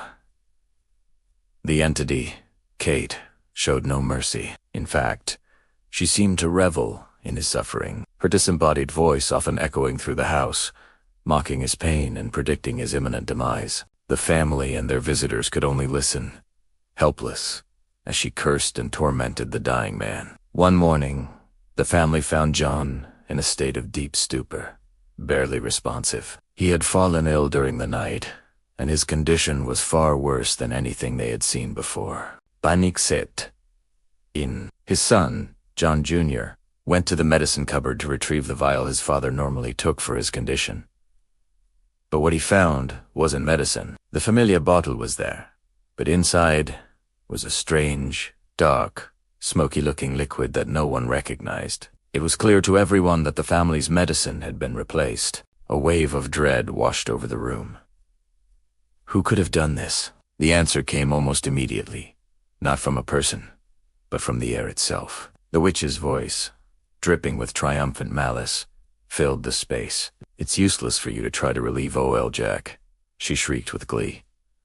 "I have got him this time." "You'll never get up from that bed again." The chilling confession hung in the air. Then, as if to prove her point, she added, "I gave O.L. Jack a big dose of this last night while he was asleep." A doctor was immediately summoned.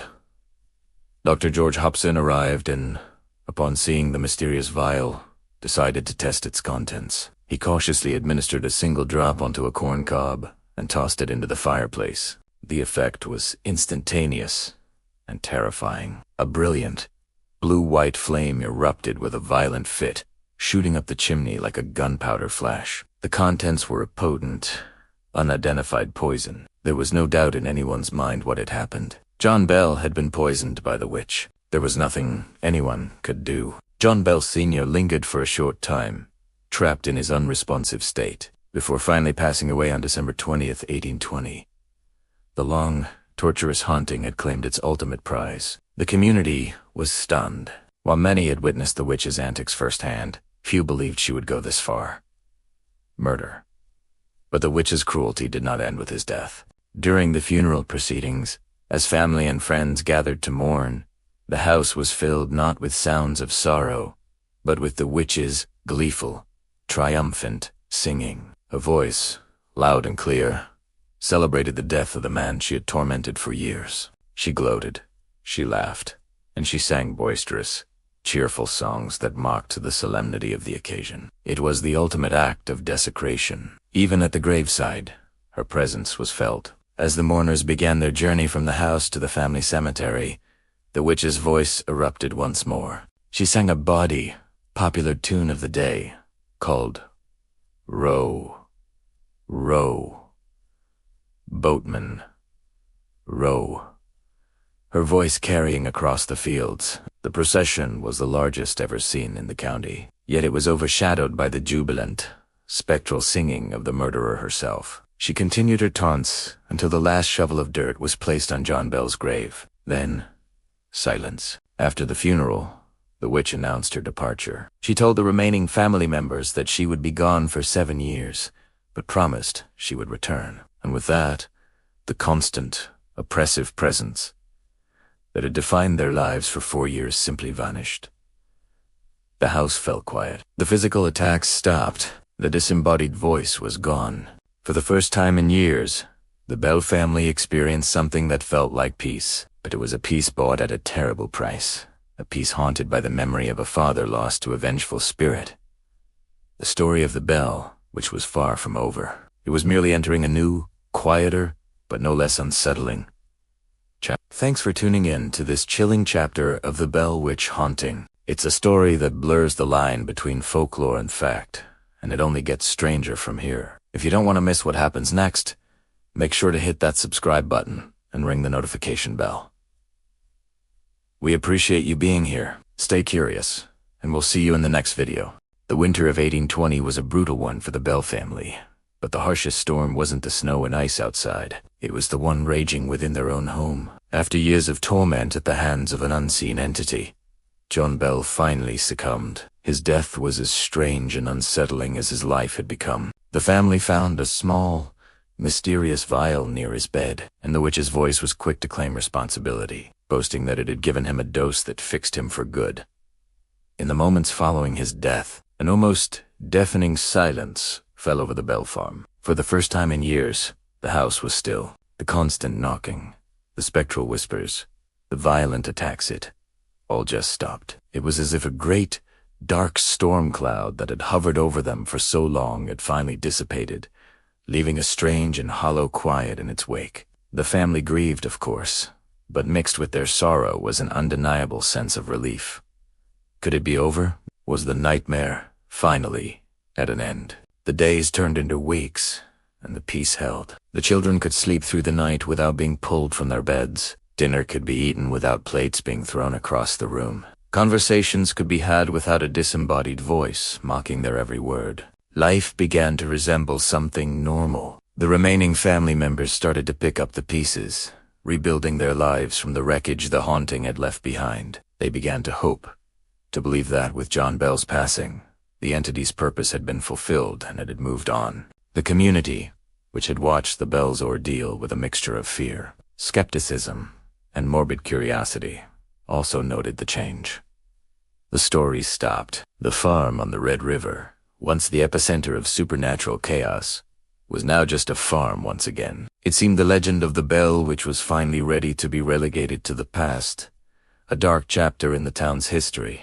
This newfound tranquility continued through the funeral. As friends and neighbors gathered to pay their last respects to John Bell, the witch remained silent. There were no disruptions, no chilling laughter echoing from the shadows. The service was solemn and peaceful. As the final words were spoken over John's grave, a collective sigh of relief seemed to pass through the mourners. The entity's reign of terror appeared to be buried along with the man it had tormented to his grave, but the witch was never one for quiet exits. Just as the family began to truly let down their guard, to breathe freely and believe the horror was behind them, the voice returned. It wasn't with the usual cacophony of chaos. This time, it was different. It was a single, chilling proclamation that cut through the silence. The voice, clear and cold, spoke directly to the remaining family members. It announced that it was leaving, but not for good. It made a terrifying promise, a vow that would hang over their heads for years to come. "I will be back," it declared, its words echoing in the still air of the house. "In 7 years, I will return to this home." And then, as abruptly as it had spoken, it was gone. The silence that followed was heavier, more ominous than before. It wasn't the peaceful quiet of an ended storm. It was the tense, waiting silence of a coming one. The family was left with a chilling prophecy. They had been granted a reprieve, a temporary peace, but it came with a deadline. 7 years. Imagine the weight of that promise. Every passing day, every changing season, was a tick of the clock, counting down to the entity's prophesied return. The family had to live with this knowledge, this dark cloud on the horizon. Would the witch keep its word? And if it did return, what form would its torment take this time? Hadn't they suffered enough? The 7-year waiting period began. The Bell family tried to live their lives. Betsy Bell, who had borne the brunt of the witch's physical abuse, eventually got married and moved away, perhaps hoping to escape the shadow of her family's curse. The other children grew up, and life on the farm carried on. But the memory of the haunting and the promise of its return never truly faded. It was a ghost in itself, a constant, unspoken presence in their lives.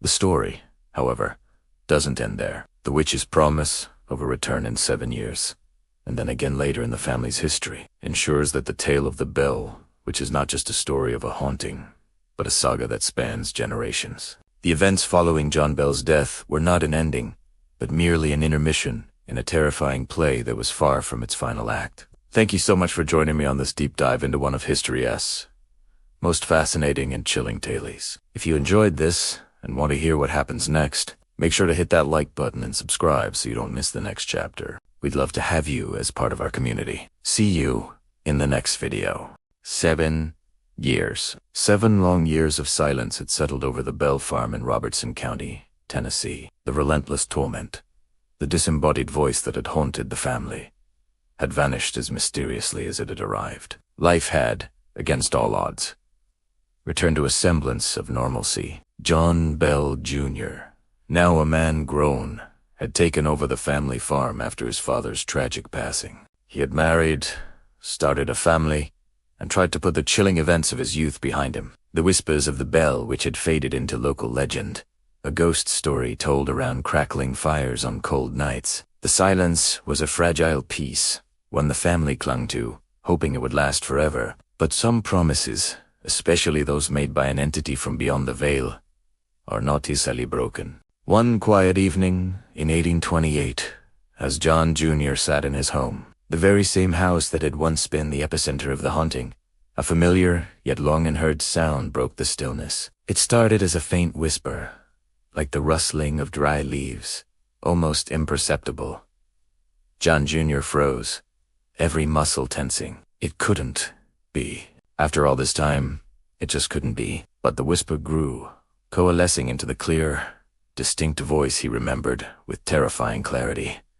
It was her. The entity, the spirit, Kate, had returned, just as she had promised she would 7 years prior. There was no malice in her tone this time, no cackling laughter or cruel taunts. Her voice was calm, almost conversational, as if she were an old friend dropping in for a visit after a long journey. She called to John Jr. by name, her voice echoing through the room, though no one else in the house seemed to hear it. He was her sole audience this time. A cold dread mixed with a strange, unnerving curiosity washed over him. He had spent years trying to forget this voice, and now it was back, filling the silence of his home. What did she want?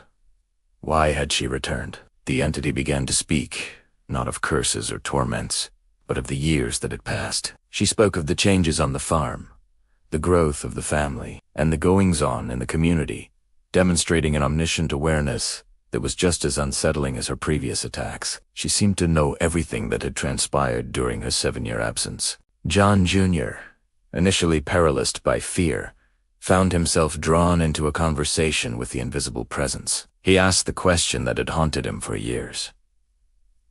Who are you? What is your purpose? The spirit, however, remained evasive about her true identity, just as she had before. Instead of answering directly, she shifted the conversation to grander, more profound topics. She spoke of the nature of existence, of life and death, and the intricate tapestry of fate. Her words were laced with a wisdom that seemed ancient, far beyond human comprehension. She discussed matters of faith and the human spirit, engaging John Jr. in a theological debate that left him both bewildered and awestruck. It was as if he were speaking not to a mere ghost, but to an oracle. Then, the conversation took an even stranger turn. The entity began to speak of the future. She made prophecies, foretelling events with an unnerving specificity. She spoke of a great and terrible conflict that would tear the nation apart, a civil war that would pit brother against brother. She described the emancipation of the enslaved, a concept that would have seemed radical and unthinkable in 18. She spoke of 2 great wars that would engulf the entire world in the century to come. John Jr. listened,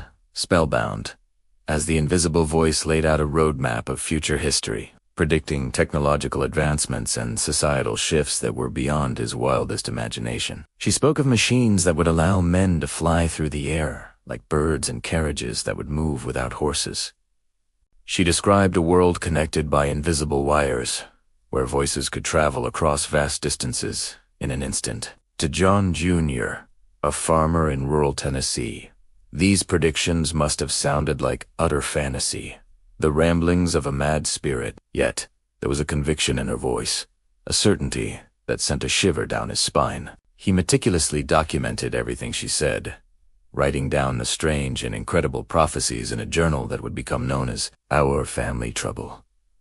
The conversation lasted for hours, a surreal dialogue between a mortal man and an otherworldly being. The entity seemed to have a particular fondness for John Jr., treating him with a respect she had rarely shown anyone else in the family. She answered his questions, engaged his mind, and shared knowledge that seemed to span time and space. Perhaps she saw in him a receptive mind, a worthy chronicler for her messages.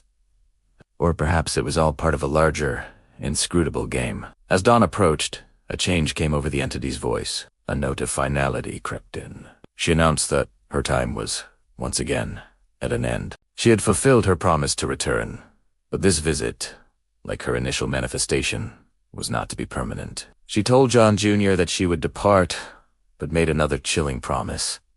She would return again in 107 years. The it would be 1935, and her visit would be to the most direct living descendant of his father, John Bell Sr. With that final, cryptic proclamation, her voice began to fade. It dissolved back into a whisper, the words becoming indistinct and distant, like an echo receding down a long, dark tunnel.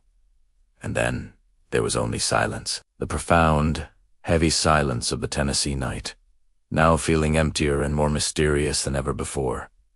The entity was gone. John Jr. was left alone in the quiet room, his mind reeling from the encounter. Was it a dream?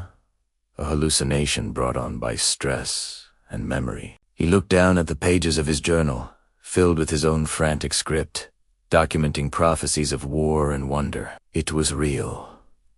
She had returned. This second visit cemented the Bell Witch legend, not just as a tale of a violent haunting, but as something far more complex and mysterious. It added a layer of prophetic, almost divine intrigue to the story. The entity was not just a malevolent poltergeist. She was a messenger, an oracle, a being with knowledge that transcended human understanding. The silence she left behind this time was different. It wasn't the silence of peace, but the silence of anticipation, weighed down by the knowledge of her prophecies and the promise of another return. The Bell family, and indeed the world, was left to wait and wonder. Would her predictions of war and progress come to pass? And who would be the descendant she would visit in 1935? The story of the Bell, which was far from over. It had simply entered a new, even more enigmatic chapter. Welcome back, truth seekers, to the final chapter of our deep dive. We've journeyed through the unsettling events, the eyewitness accounts, and the lingering questions. Now, we arrive at the heart of the mystery. What truly happened? Here in Chapter 15, we'll explore the theories and explanations that have swirled around this case for centuries. Centuries after the dust settled, the debate among historians, psychologists, and paranormal investigators rages on. There is no single, easy answer. Instead, we're left with a fascinating mosaic of possibilities, each attempting to make sense of the inexplicable. Was this a case of supernatural intervention, a psychological phenomena, or simply a story that spiraled out of control? Let's unpack the most prominent theories, one by one. First, let's consider the psychological angle. Many experts point towards the theory of mass hysteria, or more accurately, a shared psychotic disorder. Imagine a small, isolated community, bound by tight social and religious structures. Stress, fear, and deeply ingrained beliefs can create a psychological tension. In such an environment, the distress of one individual can become contagious, spreading like a virus through the group.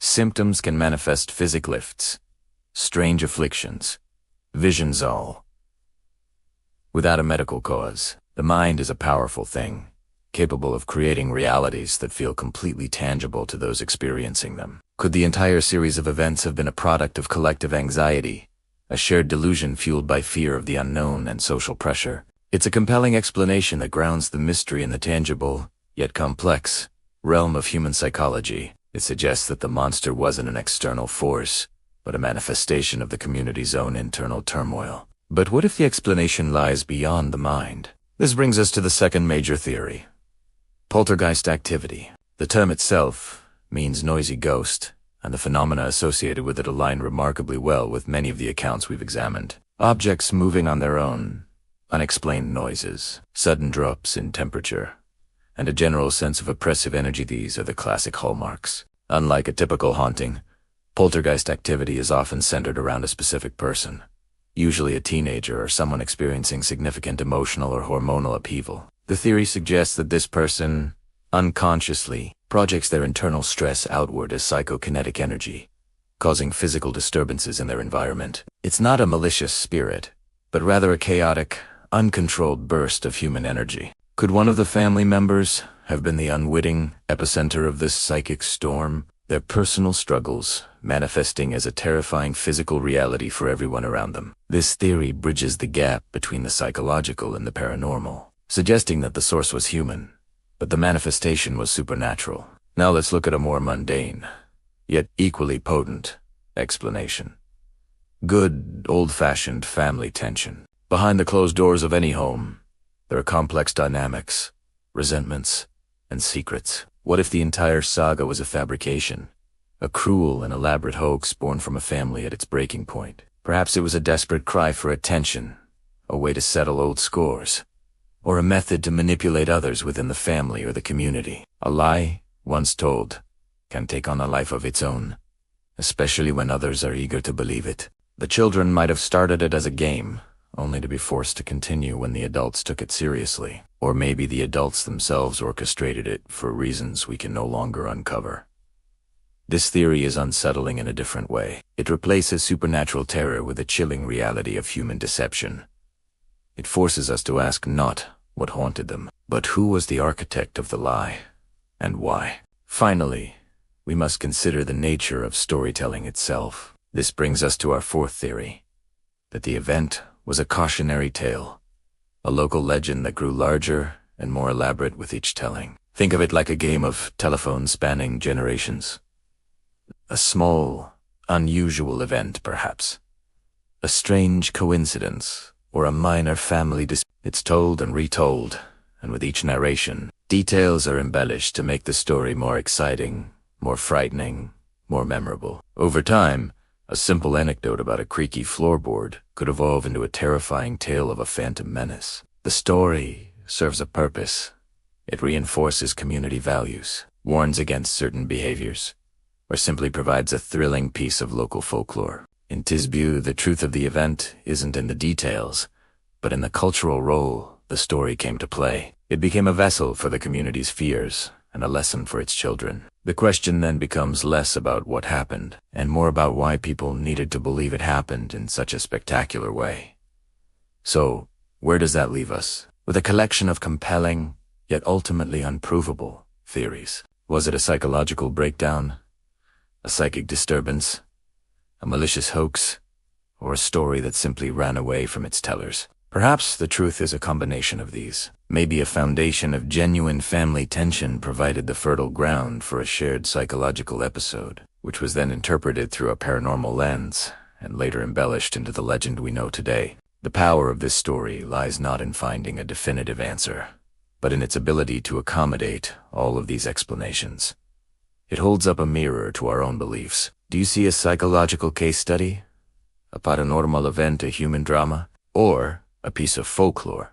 The ambiguity is what keeps us coming back, centuries later. The events serve as a permanent Rorschach test for historians and enthusiasts alike. What you see in the patterns of this story says as much about you as it does about what might have happened. There is no final verdict, no neat conclusion to be found in the historical record. We are left, as we began, with a profound and enduring mystery. The only certainty is that the story will continue to be told, debated, and reinterpreted for generations to come, forever challenging our understanding of the world and the strange things that happen within it. Thank you so much for joining me on this incredible journey through all 15 chapters. It has been a privilege to explore this mystery with you. If you've enjoyed this deep dive, please don't forget to like this video, subscribe to the channel for more content just like this, and hit that notification bell so you never miss an update. And I'd love to know what you think. Which theory do you find most convincing? Let me know in the comments below. Until next time, stay curious. Welcome back, everyone, to our ongoing exploration of the Bell Witch legend. In our previous chapters, we delved into the terrifying events that plagued the Bell family in the early 1800s. We followed the story of the unseen entity, Kate, who tormented John Bell to his grave. But what happened after the family finally found peace? Did the spirits simply vanish into thin air? The local legends of Adams, Tennessee, would tell you otherwise. They say Kate didn't leave. She just relocated. Today, we venture into her supposed new home, the infamous Bell Witch Cave. Just a short distance from the original. Bell Farm lies a small, unassuming limestone cave. From the outside, it looks like any other natural formation you might find in the Tennessee landscape. But this is no ordinary cave. According to local lore, after John Bell's death, the entity declared she would return in 7 years. When that time passed and the hauntings didn't resume at the farm, many believed Kate had taken up residence within the dark, winding corridors of this very cavern. It's here, they say, that a presence still lingers, waiting for anyone brave or foolish enough to enter. So, what makes people so convinced that a malevolent spirit resides in this cave? For centuries, visitors have shared chilling stories that are hard to dismiss. The reports are remarkably consistent. People speak of hearing faint, disembodied whispers echoing off the damped cave walls, even when they are completely alone. Some claim the whispers are so clear they can make out words, often calling their names or telling them to get out. Imagine standing in the deep, oppressive darkness, far from the entrance, and hearing a voice right beside your ear when no one is there. That's the experience countless people have reported. Then there are the physical manifestations. One of the most common tales involves mysterious handprints appearing on the dusty surfaces of the cave walls. These aren't your typical handprints. They are often described as being child-sized or oddly shaped, appearing in places that are difficult to reach. People will wipe a section of the wall clean, only to turn back and find a fresh handprint materializing out of nowhere. It's as if an invisible hand is pressing against the rock, leaving its mark for all to see. Beyond whispers and handprints, the cave is notorious for its sudden, inexplicable cold spots. You can be walking through a passage where the air is still and temperate, and then suddenly step into a pocket of air so frigid it feels like a walk-in freezer. These cold drafts seem to have no natural source. There are no hidden vents or openings to the outside. Paranormal investigators often associate these dramatic temperature drops with the presence of a spirit, believing it's the energy the entity draws from its surroundings to manifest. In the Bellwitch Cave, these cold spots are so frequent that they've become one of its signature phenomena. The cave itself is a labyrinth of narrow passages and small chambers. It's easy to get disoriented in the pitch-black darkness. One story that has been passed down for generations involves a group of young men who decided to test their courage by exploring the cave. Deep inside, one of them got stuck in a tight crawl space. As his friends tried to pull him free, they heard a sinister, cackling laugh echoing all around them. Terrified, they renewed their efforts, and just as suddenly as he got stuck, the young man was inexplicably pushed free from the other side by an unseen force. They fled the cave and never returned, convinced they had a direct encounter with Kate herself. Another tale focuses on a skeptic who visited the cave determined to debunk the legends. He brought along scientific equipment to measure temperature and sound. As he set up his gear in one of the main chambers, all of his electronics simultaneously failed. Batteries that were brand new were instantly drained. He tried to light a lantern, but the flame would repeatedly extinguish, as if being blown out by an invisible breath. Feeling a growing sense of dread, he packed up and left, no longer so sure that the stories were just tall tales. He couldn't explain the equipment failure, but he described the feeling inside the cave as an oppressive, intelligent presence that was actively hostile towards him. Modern-day paranormal teams flock to the Bellwitch Cave, and their findings often add more fuel to the fire. Using EVP, or electronic voice phenomena recorders, they've captured countless recordings of what they believe are Kate's disembodied voice. The recordings have picked up phrases like, "I'm here," "get out," and even direct. Intelligent responses to questions asked by the investigators. Sometimes, the voice is a whisper. Other times, it's a frustrated or angry shout that seems to come from nowhere. These recordings provide some of the most compelling, albeit unsettling, evidence for those who believe the cave is truly haunted. Even objects aren't safe from the alleged spirit. Visitors often report small items going missing from their pockets, only to reappear in a completely different part of the cave or be gone for good. Others have felt a distinct tugging on their clothes or hair, as if an invisible child is playing a prank on them. These physical interactions, while not necessarily harmful, contribute to the unnerving atmosphere. It's one thing to hear a strange noise, but it's another entirely to feel an unseen hand touch you in the absolute darkness. Is the Bellwitch Cave truly the final resting place of the infamous entity? Or is it simply a dark, spooky place that plays on our deepest fears? The limestone walls hold their secrets close. The constant drip of water, the disorienting darkness, and the weight of centuries of folklore could certainly combine to create an environment where the mind plays tricks. But the sheer volume and consistency of the paranormal claims are difficult to ignore. From whispers and handprints to physical touches and equipment malfunctions, the experiences reported by visitors paint a picture of a place that is anything but ordinary. The legend of Kate, the Bell Witch, has become an inseparable part of the cave's identity. It has transformed a simple geological feature into a site of pilgrimage for ghost hunters and lovers of the strange. Whether you're a believer or a skeptic, the stories that emanate from the dark corridors of the Bell Witch Cave are a chilling continuation of America's most famous haunting. They serve as a stark reminder that some legends never truly die. They just find new, darker places to hide. Thank you for joining me on this journey into the Bell Witch Cave. The story doesn't end here, and we have more dark corners of this legend to explore. If you enjoyed this chapter, please give this video a thumbs up, and don't forget to subscribe and hit that notification bell so you won't miss our next installment. Share your thoughts about the cave in the comments below. I'd love to hear what you think. Until next time, stay curious and stay safe. Hello everyone, and welcome back to our journey through one of America's most haunting tales. In our final chapter, we explore how the terrifying events that once plagued the Bell family transformed into the enduring legend we know today. This is the story of how the Bell Witch took root in the soil of American folklore. After the torment finally ceased, a strange quiet fell over the farm in Robertson County. The physical presence of the entity may have vanished, but its memory did not. The story of the Bell Witch, born from fear and whispered in hushed tones, was too powerful, too strange to simply fade away. It clung to the community, an invisible heirloom passed from one generation to the next. The tale didn't just survive, it grew. It began with the people who lived it, the neighbors who heard the spectral voice, the visitors who witnessed the inexplicable phenomena. They told their children, and their children told theirs.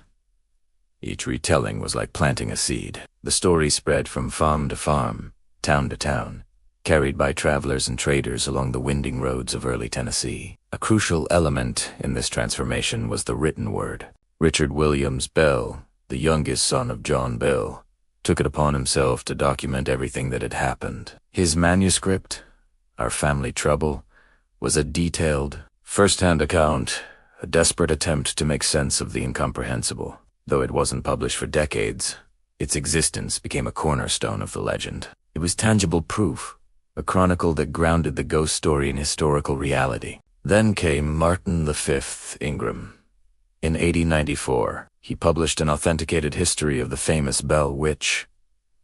Ingram claimed to have based his book on Richard Williams Bell's manuscript and the diary of another key figure, Richard Powell, who was the school teacher and close friend of the Bell family. Ingram's book was a sensation. It took the local ghost story and broadcast it to the world. It compiled the eyewitness accounts, the chilling dialogues with the spirit, and the tragic death of John Bell, presenting it all as a verified history. Suddenly, the Bell Witch was no longer just a local spook. It was a national phenomenon. Newspapers picked up the story, reprinting excerpts from Ingram's book. Magazines featured articles debating the authenticity of the events. The story of the small Tennessee farming family and their spectral tormentor had captured the public imagination. This is where the story truly becomes folklore. It left the realm of personal memory and entered the landscape of collective culture. In Tennessee, it became a rite of passage. Children would learn about the Bell Witch in school, not as history, but as local lore, a cautionary tale whispered on the playground. It became the ultimate campfire story, told under starry skies, to shrieks of delight and terror. The question, "Have you heard about the Bell Witch?" was the start of an initiation into a shared tradition. The legend began to take on a life of its own. Details shifted with each telling. In some versions, the witch was a jilted neighbor, Kate Batts, seeking revenge from beyond the grave. In others, she was a Native American spirit whose burial ground had been disturbed. The entity, once a formless, terrifying presence, was given faces, motives, and backstories. This is the nature of folklore. It adapts, molds, and reshapes itself to fit the anxieties and beliefs of the people telling it. The physical location of the Bell Farm became a landmark. People would make pilgrimages to Adams, Tennessee, hoping to catch a glimpse of the haunted land. The cave on the property, where the entity was sometimes said to dwell, became a focal point of supernatural tourism. It was a place where the veil between the world of the living and the world of the legend felt thin. Visitors would dare each other to enter, their hearts pounding, half hoping and half dreading that they might encounter the witch themselves. The Bell Witch's influence bled into popular culture. It inspired books, plays, and eventually, movies. The 1999 film The Blair Witch Project, though not a direct adaptation, famously used a similar found footage based on a true story marketing approach that echoed the historical claims of the Bell Witch legend. Later, An American Haunting brought the story directly to the big screen, introducing a new generation to the terrifying events on the Bell farm. So what is it about this particular story that gives it such staying power? Perhaps it's the sheer volume of witnesses. Unlike many ghost stories that involve a single family in isolation, the Bell Witch haunting was a public spectacle. Even Andrew Jackson, a future president, was said to have had his own bizarre encounter when he tried to visit the farm. This element of communal experience lends the story a powerful sense of credibility. Or maybe it's the nature of the entity itself. The bell, which wasn't just a silent phantom rattling chains, it spoke.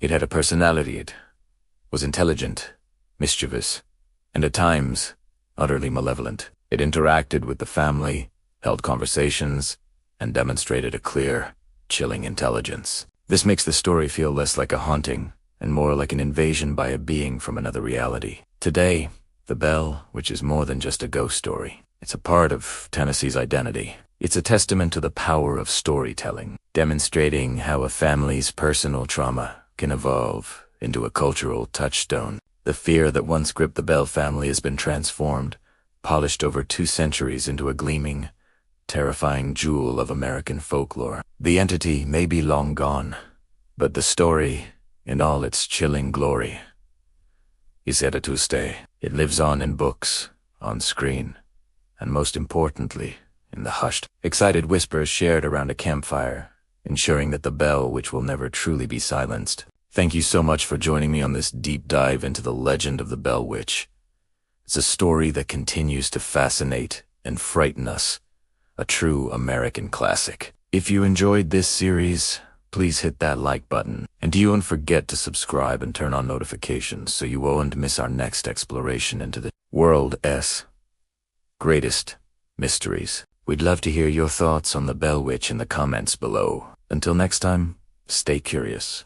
Hey everyone, welcome back to our deep dive into the Bell Witch legend. Today, in Chapter 18, we're shifting gears from the dusty pages of history to the bright lights of Hollywood. Let's explore how popular culture, especially film, has taken this Tennessee ghost story and transformed it into a global phenomenon. It's fascinating how a local legend can capture the imagination of storytellers for generations. The Bell Witch story has been retold countless times, but its journey into mainstream consciousness really took off when it hit the big screen. Think about the power of cinema. It takes a story that was once shared around a fireplace and projects it onto a massive screen, reaching millions. One of the most famous film adaptations is the 2005 movie, An American Haunting.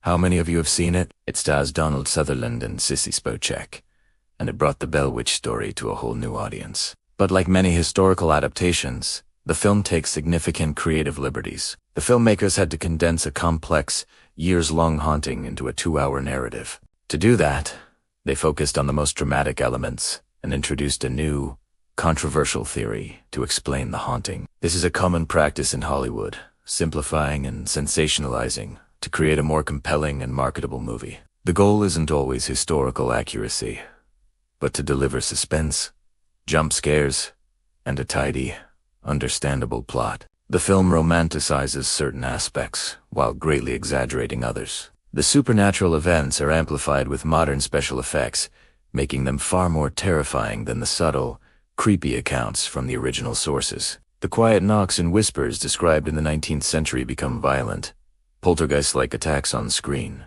This dramatization is key to understanding how media shapes a myth. The story becomes less of a historical puzzle and more of a straightforward horror narrative. This isn't unique to An American Haunting.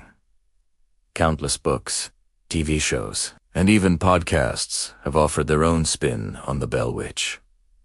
Each adaptation reflects the anxieties and storytelling conventions of its time. Early accounts were often presented as factual, cautionary tales. Later, in the 20th century, the story was often framed through a psychological or skeptical lens. Now, in the age of paranormal reality TV and horror films, the focus is on maximizing the fear factor. So, why does this story And why do ghost stories in general have such an enduring appeal? I think it taps into something fundamental about the human experience. We're fascinated by the unknown, by the boundary between life and death. Ghost stories allow us to explore these profound questions. From a safe distance, they are a way to confront our deepest fears about mortality, justice, and the possibility of a world beyond our own. The Bell Witch legend, in particular, has all the ingredients of a timeless tale. It has a mysterious entity, a suffering family, and a community caught in the middle. It's a story about powerlessness in the face of an unseen force. Whether you believe the entity was a spirit, a poltergeist, or a product of human deception, the core emotional struggle remains compelling. Hollywood and popular culture act as a giant amplifier for these stories. They take the core elements that make them scary and compelling and dial them up to 11. They might strip away some of the historical nuance, but in doing so, they ensure the legend continues to be told and each new adaptation introduces the Bell Witch to a new generation, sparking fresh curiosity and debate. It's a cycle of rediscovery that keeps the ghost alive, in a sense. The story changes and evolves with each telling, but its spooky heart continues to beat. This evolution is what makes study in folklore so interesting. It's not a static thing preserved in amber. It's a living, breathing narrative that adapts to the culture that tells it. The Bell Witch of the 19th century is not the same as the Bell Witch of the 21st century, and that's because we are not the same. Our fears, our beliefs, and our ways of telling stories have all changed. What are your thoughts? Aviusion, An American Haunting, or other adaptations? How do you think they compare to the original accounts we've discussed? Let me know in the comments below. I am really curious to hear your take on how Hollywood has shaped your perception of this famous haunting. Thanks so much for joining me on this journey through the history and pop culture legacy of the Bell Witch. It's been an incredible series to make. If you've enjoyed this deep dive, please give this video a thumbs up and consider subscribing to the channel so you and miss what is coming next. We have plenty more mysteries to explore together. Until next time, stay curious. Step into Adams, Tennessee today, and you might feel it, a subtle shift in the air, a whisper on the wind that carries tales centuries old. This isn't just any small town. It's a place where history breathes, where the past is not just remembered but felt. The story of the Bell family and the malevolent spirit that tormented them didn't end with their last breath. It seeped into the very soil, becoming as much a part of Adams as the rolling hills and the winding Red River. Even now, long after the last violent outburst from the spirit, the legend of the Bell Witch is more alive than ever. Ghost hunters, armed with thermal cameras and EVP recorders, flock here from around the world.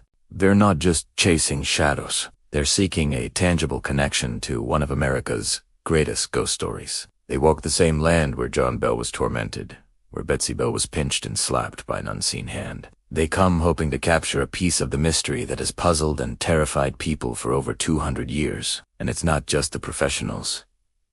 Tourists, history buffs, and the just plain curious make the pilgrimage to Adams.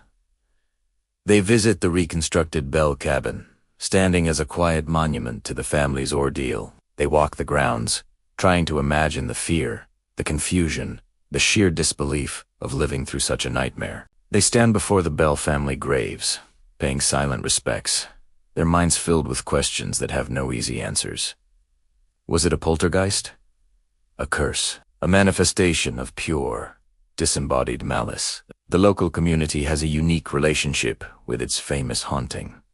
For them, it's not just folklore. It's oral history, passed down from generation to generation. Ask around, and you'll hear stories not just retellings of the original events, but personal anecdotes. An old farmer might tell you about a time he was out late in the fields and saw a strange, flickering light, like a single candle flame dancing in the darkness where no candle could possibly be. Another resident might swear they heard a woman's voice, clear as day, whispering on a gust of wind when no one else was around. These aren't just spooky campfire tales. They are threads in the living tapestry of Adams. Faint knocks heard on old farmhouse doors late at night. A child's disembodied giggle echoing from the woods. The unsettling feeling of being watched while walking down a deserted country road. These experiences keep the legend from fading into the pages of a history book. They anchor it firmly in the present. One of the most enduring physical remnants of the story is the Bell Witch Cave. According to legend, the spirit claimed this limestone cavern as its own. Visitors who venture inside often report strange occurrences. Tour guides speak of equipment inexplicably malfunctioning, of hearing faint voices when everyone is silent, of feeling cold spots, or the unnerving sensation of a hand brushing against their shoulder in the dark. The cave has become a focal point, a place where the veil between our world and whatever lies beyond feels impossibly thin. The enduring power of the Bell Witch mystery lies in its ambiguity. Unlike many ghost stories, this one was meticulously documented by credible witnesses. Andrew Jackson himself is said to have encountered the entity, his visit turning into a chaotic retreat after the spirit tormented his men and stopped his wagon dead in its tracks. Professors, doctors, and clergymen all tried and failed to explain the phenomenon. The spirit, who identified herself as Kate Batts, seemed to enjoy the attention, the fear, and the confusion she caused. She predicted future events with eerie accuracy, quoted scripture from two different sermons being given miles apart at the exact same time, and spoke in different languages. This wasn't a simple, repetitive haunting. This was an intelligent, interactive, and often cruel entity. It's this complexity that makes the story so compelling. There's no easy explanation, no neat box to put it in. So, what is the legacy of the Bell Witch? It's more than just a ghost story. It's a piece of American folklore that challenges our understanding of the world. It reminds us that there are some mysteries that science cannot explain, some doors that, once opened, can never be fully closed. The tale has inspired countless books, movies, and television shows, but none of them can truly capture the chilling reality of what the Bell family endured. The enduring mystery is not just about whether a ghost haunted a family in the 1800s. It's about the questions it forces us to ask. What happens after we die? Are there forces beyond our comprehension?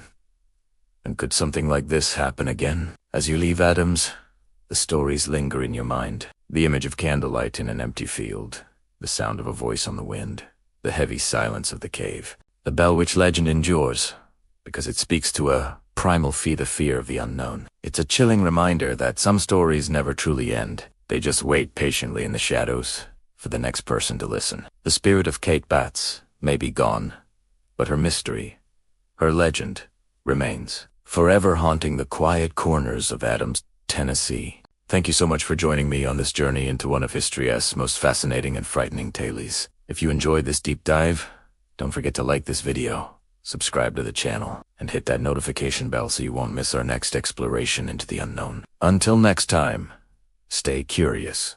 In the lingering quiet that now settles over the valley, the air itself seems to hold its breath. The tales have been told, the whispers have faded into the rustle of leaves, and the shadows have retreated with the coming of dawn. We stand at the end of our journey, not with a triumphant shout, but with a gentle sigh, the kind that escapes when a long, heavy story finally finds its resting place. The fire is now embers, glowing softly in the dark, each spark a tiny, fading star in the vastness of the night. It's in this profound stillness that the real questions begin to surface, not in a clamor, but in a soft, persistent hum, like the memory of a song. We've walked through the accounts of fear, of acquisition, of phenomena that defied the simple logic of the everyday. We've seen how a community, bound by shared beliefs and shared anxieties, can create a reality all its own. Think back to the figures we met, their faces etched with a certainty we can scarcely imagine today. Their world was one where the veil between the seen and the unseen was thin,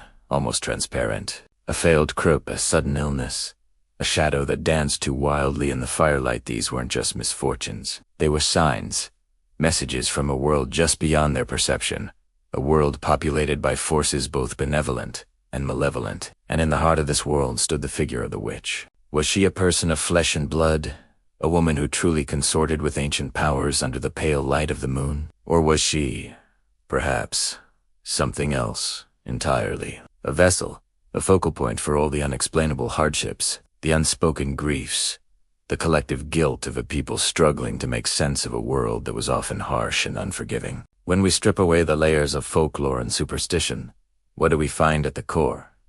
We find human nature. We find the deep-seated need for answers, for reasons, for a cause to every effect. In an age before science could illuminate the darkest corners of their lives, faith and fear stepped in to provide a framework. The witch became the explanation for the inexplicable. She was the reason for the child's fever, the justification for the blighted harvest. Naming the evil gave it a form, and if it had a form, it could, perhaps, be fought. It could be vanished. But what if the evil they sought to banish wasn't an external force at all?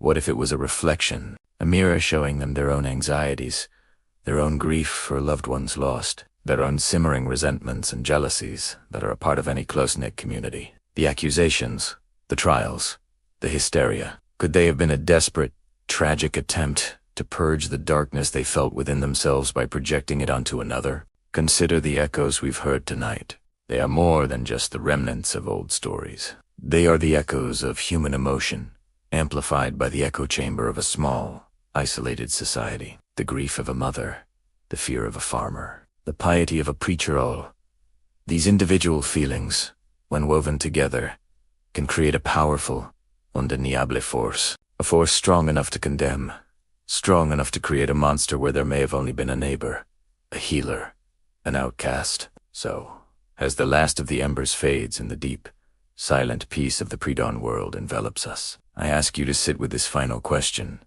not as a puzzle to be solved, but as a thought to be held. The sounds in the dark, the whispers on the wind, the strange and unsettling events that plagued at long ago time. Was it truly a witch? Her presence a chilling tear in the fabric of reality? Or was it something quieter, something more profoundly human? Was it the collective echo of a community's soul? The reverberation of their shared guilt, their unyielding grief, and their desperate, powerful faith, all ringing out together across the valley, a phantom voice from a bygone era, calling out into the night. The mystery remains, but perhaps it was never meant to be solved.